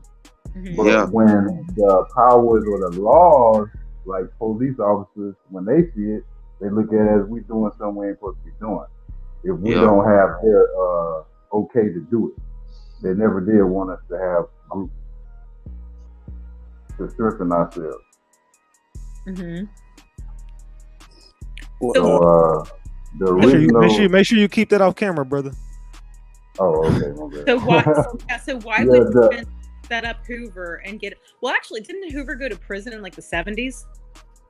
Yeah, it was late 70s. Yeah, I mean, late 70s. But hold on. His charges, he never had any murders on his charge. He never had any violent crimes. None at all. They got him with a conspiracy RICO. Yeah. Guys, and if the word he just said, if you guys are listening to him, that's exactly what I'm trying to accomplish. For anybody in the chat who's like, why is she here? And the word he just said is exactly what I'm trying to accomplish. I'm trying to create a picture that shows it's way, it's way more organized and structured than what we see as people just looking at a TMZ video of a famous rapper getting shot. I want to paint the picture that it's so much bigger because I truly am upset about the Takeoff killing. I've told Ratchet how upsetting it is to me. I cry almost every night about it. I talk to people in the Migos gang, because I told them I want to get justice for you. And I don't think with what's going on in the judicial system right now, Ratchet knows I emailed the judge, right? Ratchet, you saw my screenshots. Yeah. I emailed the judge with the paperwork of the bail, and I tried to get the bail revoked. Guys, it's Monday. It's a business day. I've already Googled DJ Pat. He's not back in custody. I looked at the inmate search for Houston prison. So based on nowhere to be found. Nowhere to be found. One person DM'd me and said he might have gotten work approval to work at the strip club at the Flame because a person in Houston said he's going to try to pull up and find him there. And I said, all right, so he was released on $1 million bail or something like that. Correct. Yeah.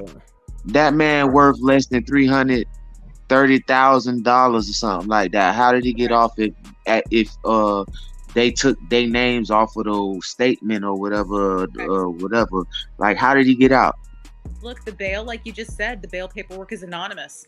It's anonymous. Exactly. Thank you. Matter because you'll never figure it out. We'll never know. You'll never figure it out. But people like you, people like us, we know who got him out. We know. Mm-hmm.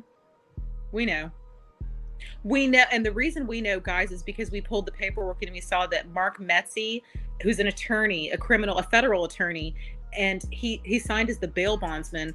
And then Jim Willis, who is a private investigator who was brought to testify, and he got the $5,000 that the judge awarded to investigate. That gentleman provided on behalf of an anonymous party the funds. Right. So guys, and we already know, guys, based on our research that me and Ratchet and other party members are doing, Jim Willis, Mark Metzi, Carl Moore, Yep, affiliated with the previous legal cases for the Prince party. And that's why I told Ratchet I had thought it was QC, the record label, who made this happen. I thought it was Quavo. But after seeing that the entire legal teams are Prince legal teams, it told me all I need to know. We know that $1 million or the 100, if it was just $100,000 cash, 10% bond, we know either which way it came from Jay Prince. And guys, if you follow Emotional Intelligence, I'm on the social media of all the Prince family. They have gotten so bold since January 1st. They are what? They're posting, they're going live. They didn't have this confidence in November or December. So guys, it's like they knew the pressure was about to be off them, and they knew they were about to bail out their guy. And maybe they'll make him disappear, or whatever they're going to do, they're going to do something. But you can see they've got more upbeat. They're more happy. They're posting. They're feeling confident. So with the legal ties and with their emotions on social media, to me, it says that they're relaxed, they're happy, and they feel like they're off the hook. Hey, Ratchet, I want to ask you a certain question. Like, as far as the FBI is concerned, with them getting involved, do you think it's going to matter?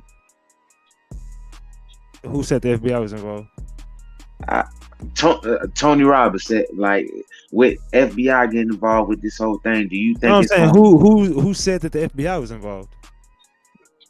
Come on, I'm saying if they get involved. I'm not saying that they are. I'm saying if they was to get involved, would it matter?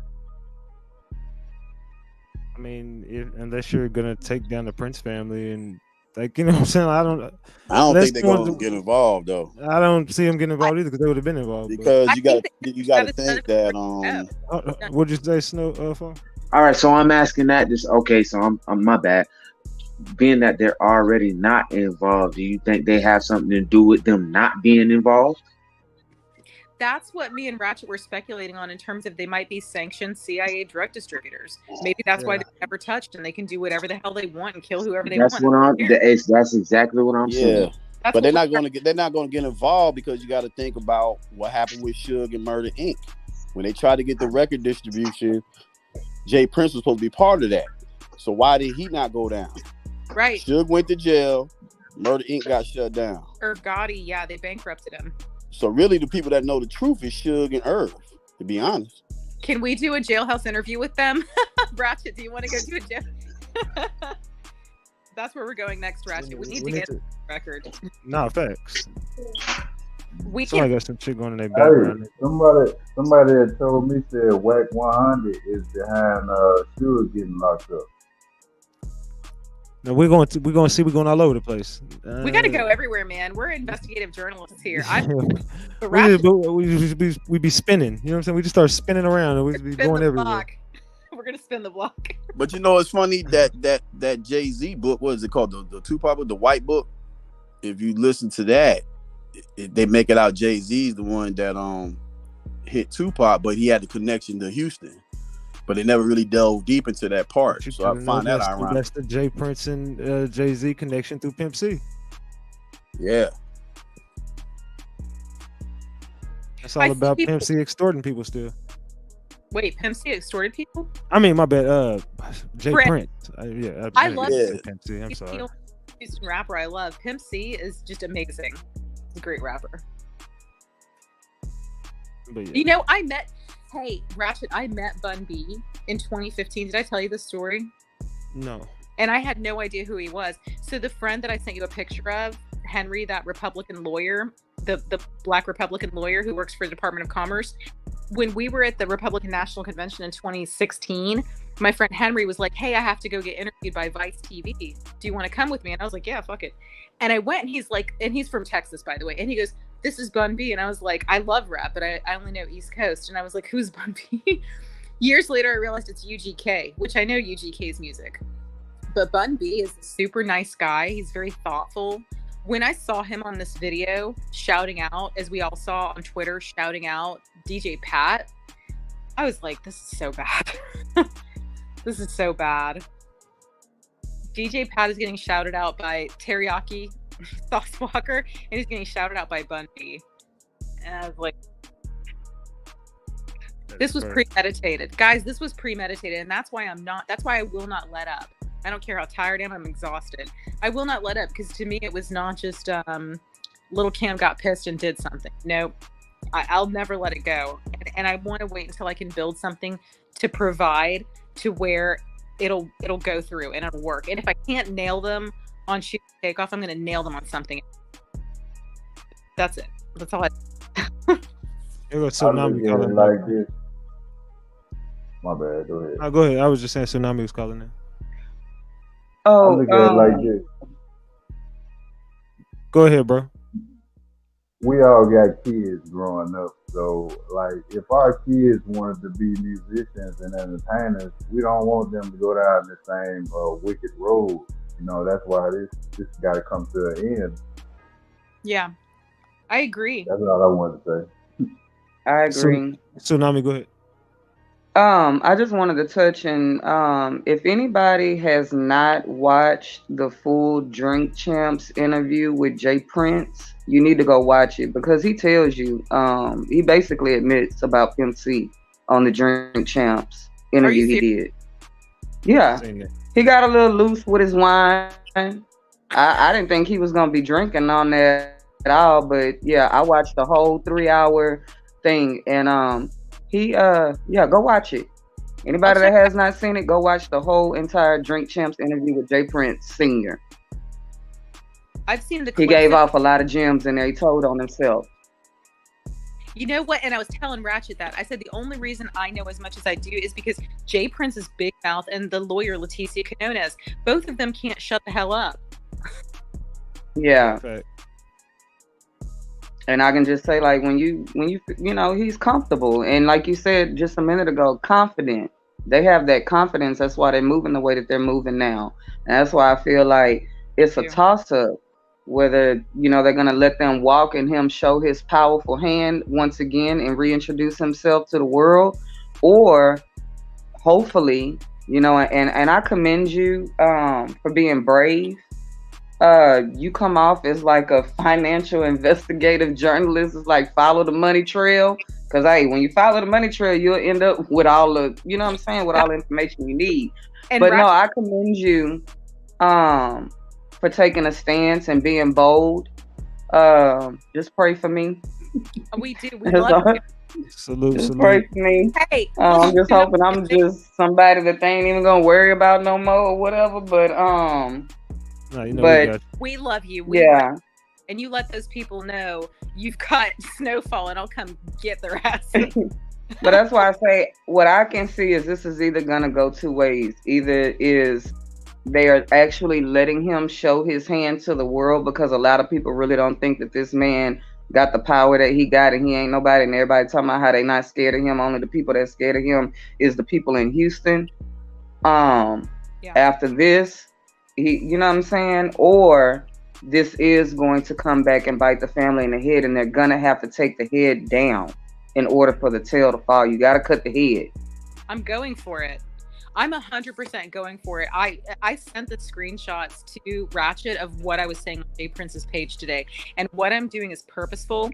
I want to isolate him. I want to make other people in the industry lose confidence in him. I want to make people business lose confidence in him. So I'm doing everything I can to disturb them, to throw them off. And like I said, I already did it to Ashley Prince, and she already bought. I think today, do you have a Instagram page dedicated to all of this? Yeah, I have a fake. I think I saw, because I went into the comments. Yep. And I saw some stuff in the comments, and I clicked on. Yeah. Okay, I got you. I see what you're doing. And if you look at my page, guys, I'm going hard as a MF. Yeah, you are. You're bold. AF. So I commend you. Thank you. And you know, I'm gonna keep you in my prayers as well, because like I said, anybody that puts any type of tarnish on this man's name or disrespects the family, disrespects his name, his organization, anything like that, if he feels like, you know, he will pop up, or one of his people will pop up somewhere. I've seen that. I saw when it first happened, people were silent. everybody on his social media the day Takeoff died, and and Jay Prince Sr. made that post a day or 2 or 3 later saying it was a stray bullet and lecturing us and all the BS he was doing. It was not a peep. I was furious. I'm a huge fan. Nobody was saying anything back to him. I was shocked and furious. But now I continue to attack him. I'm posting legal records. I'm posting raid. I'm posting all his legal information of his arrest and how he's affiliated to Jay Prince, basically indicting Jay Prince. I'm attacking Junior. I'm bringing up Junior's rape allegations. I'm doing everything I can to destroy their confidence. Now, what I've noticed, guys, through that, people are starting to speak up. People don't know who I am because it's a fake account. They don't realize I'm a white girl or whatever. And they're starting to speak up. Fifth Ward people are telling me things without even, they're anonymous accounts as well, but they're the ones who are putting me on to raid and telling me about what my, Prince does. So it's working. It's finally working, and I'm getting really good. I'm feeling good about it, guys. And I'm feeling good about. If you can, get in contact with Big Mike, who used to be an artist with Rap-A-Lot, and find out what happened with him. I mean, you can do the research and go pull it up. And there's videos where he's done interviews on YouTube talking and telling the truth about what happened with him and Jay Prince. That there's a lot there too. That flipped the whole city upside down back in the day. Wow. I saw the little clips on YouTube where he was indicating that there was a record label dispute, and that his house got burned down by Jay Prince. Yes. And that's why I said they were burning people's houses down, and I know one of the dudes that they sent to do it. Shit.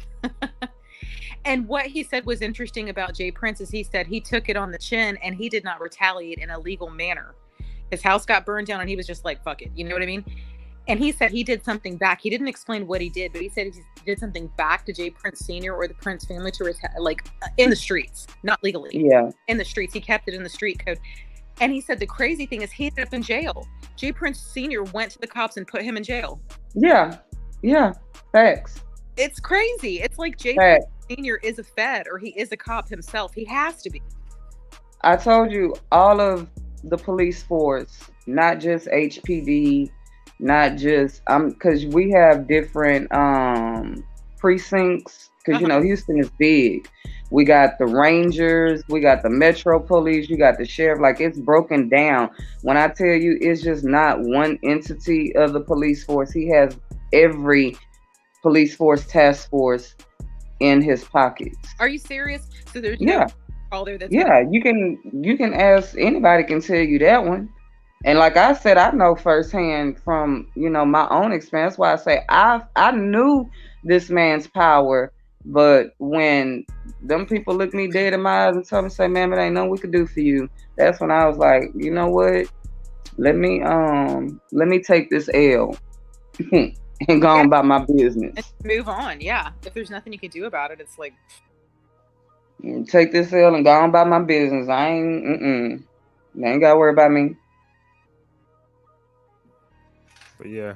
All right, y'all. Well, I appreciate you, Ratchet. Salute to y'all. Everybody be safe. I'm gonna keep y'all in my prayers.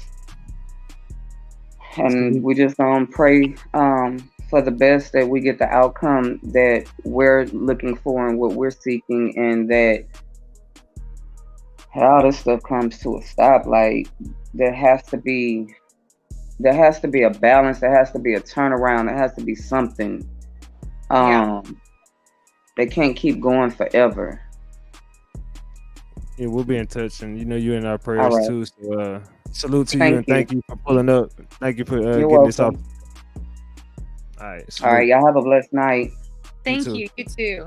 All right. Good night, Ratchet Gang. Good night. All right, Snowfall. Anything else? Oh, no, nope. All right. Well, I appreciate you, Snowfall, for pulling up, and Thank you. We'll be in touch. Yeah. All right, guys. Have a good night. Good night, Snowfall. Bye. Bye. All right, salute, man. Yeah, look, man, this is the best show on YouTube, man. I know a lot of people hate us over here. I know a lot of people are mad at us, jealous of us. You know what I'm saying? They're so jealous and hateful. God loves you though. God loves you. God is beautiful. I love God and God loves you. But Big Ratchet, Big Ratchet, whenever I get off here, I'm getting right back to work. You know what I'm talking about? These people, man, it was loose tonight. It got loose at a point. Nah, it's about this. We are 3 hours and something change in, man. It's about time to go ahead and end this night, man. We've been here for long enough. It's damn near midnight.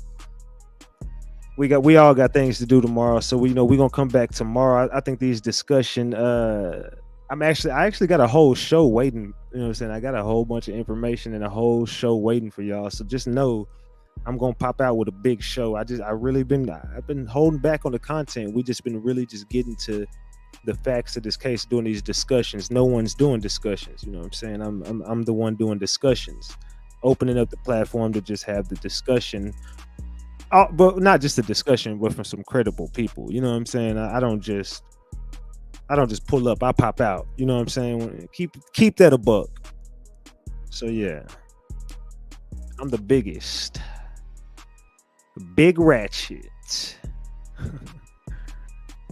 Call your friend. Good night, Ratchet and gang. Salute. Hold on, let me get my music going, man. You know what time it is. Y'all know what time it is. Salute to the gang. Yeah, they be stealing all my shit and hating on me at the same time. It's okay. I get rid of them all. It's okay. I get rid of them all. I don't give a fuck. I get rid of them all. I get rid of them all. It don't matter. I'm feeling great. You know what I'm talking about? I'm feeling great right now. I'm feeling better than ever. You know what I'm saying? Let's just keep that a buck. I'm about to I'm gonna finish cleaning these YouTube streets up though. You know what I'm saying? Let's keep that a buck. Gotta clean all this shit up. It's a mess out there. I gotta clean up this mess. It's a whole fucking mess. I get rid of them all. I don't give a fuck about these motherfuckers. I get rid of them all. One at a time, I get rid of them all, you know? It's okay. It's okay. They all come back. Nah, man, salute to the gang. I appreciate all y'all for popping out. Salute to everybody. I love all y'all, man. And talking about where my ladies at? Throw them purple hearts up. Where my ladies? Where my beautiful queens at tonight? Salute to y'all beautiful queens tonight. Tone bite. You had to get my Tony Montana on. You know what I'm saying? My Uncle Tony Montana. Salute. Good night, everybody. Good night. I appreciate all y'all for popping out and showing out. We the best gang on YouTube. Everybody want to compete with us, but yeah, come on. Y'all got to get y'all some content, man. I know y'all love Big Ratchet, but at some point, y'all got to get y'all some content. It ain't going to work. It's never going to work. Get off my dick. I know it's big as a motherfucker, but get off my dick. These ladies be wanting to see it too. They be like, man, come on. I might as well drop the OF and just run it up on y'all since y'all worried about it so much. I might as well just upload this motherfucker and just start making it. You know what I'm saying? Whatever. I might as well at this point. Nah, but salute to everybody who popped out, showed out in the live. I love y'all. I might as well at this point, you know what I'm saying? They talk about me enough. I might as well just pull this motherfucker out and whip it on the table. I might as well. Might as well go ahead and show y'all why they call me Big Ratchet. If you want the truth, you know it's right here. I might as well go ahead and show y'all why they call me Big Ratchet. You know what I'm saying? I might as well just do it. I might as well take this time and just use this as a good promotional tool and just run it up real quick. I might as well. I'm thinking about it. Give me like like 24, 48 hours. I'm gonna think about it. I think some of these ladies would definitely purchase. I'm gonna keep it a buck. A lot of them would. Big Ratchet, yeah. You know what? I think it's about that time. Might be about that time.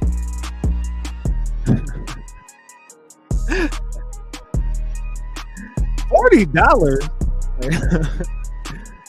See y'all tomorrow. Good night. On mamas. Yeah, I might. Hey, it's season. Yeah, I might as well block the gray sweats. You know what I'm saying? On mamas. On mamas. It's just apple juice shots. Just a little bit of apple juice. On mamas. On mamas. I'm thinking about doing it on mamas. I'm thinking about doing it on mamas. Oh, you already know. You already know. Salute to y'all though, man. Salute to all the mods that pulled up. Salute to all the green members. I love you all. Salute to everybody out there who liked the video. Salute to everybody sub to the channel. Salute to everybody who hit the notification bell and press all. Salute to everybody in the building, including the haters. Let's keep it a big buck. If they didn't have my dick all in their mouth, we wouldn't be nowhere. Not these haters. They want my dick in or around their mouth at some point. The man fans, told y'all go to y'all niggas' phones, ladies. They be sneak dicking, they be having dick pics. I'm telling you, it's a buck. So watch out. These thugs be loose. Especially the ones that been locked up, niggas be a little loose.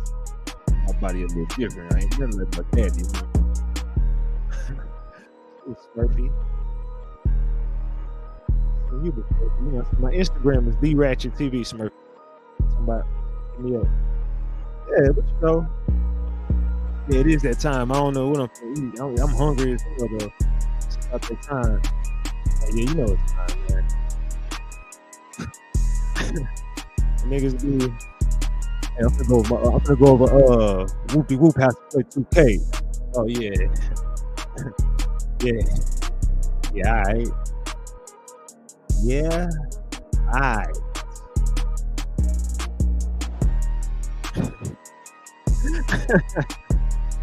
I'm gonna go watch the game. Yeah, alright. Y'all niggas be loose. I talk about men too much. That's how I know y'all loose. Y'all talk about, go ahead and hit my DM. I'm waiting on you. I ain't playing Smurfy. I expect when I get off of here, I expect you to be like, hey, this Smurfy from YouTube. This Smurfy. RatchetTV. Let me put it on the screen for you for one time. There you go, right there. So run over to RatchetTV. Run on over there. Run on over there. That boy Willard be loose. I salute to Willard, man. He's cool. Willard is a cool person.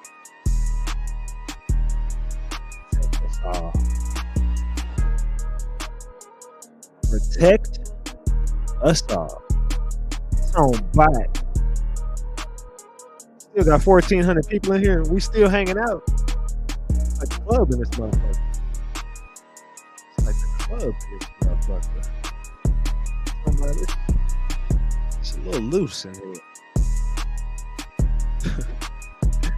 Salute to y'all, man. I'm talking about. Hey, good night, everybody. I'm about to get out of here. I love y'all. Yeah, man. It's loose. Last call. Who coming home with Ratchet? Last call. Who going home with Big Ratchet? You know what I'm talking about? What you looking at, a little? All right. Good night, y'all. Have some rest. Go to sleep. We'll be back at it tomorrow. I gotta get to work and clean these streets up. It's dirty out here. I gotta clean this shit up. You know what I'm saying? I'm gonna be up for a while. I'll be up for a little bit. Yeah, he's knowledgeable in some places. He's all over the place. Thank you, Lisa. All right, y'all. It's loose. I'm always be smart. Don't be careful. Be smart. I'm always smart out here. I'm always smart. I love y'all right back. Big Ratchet signing off. I'm out, gang. See y'all tomorrow. I'm out.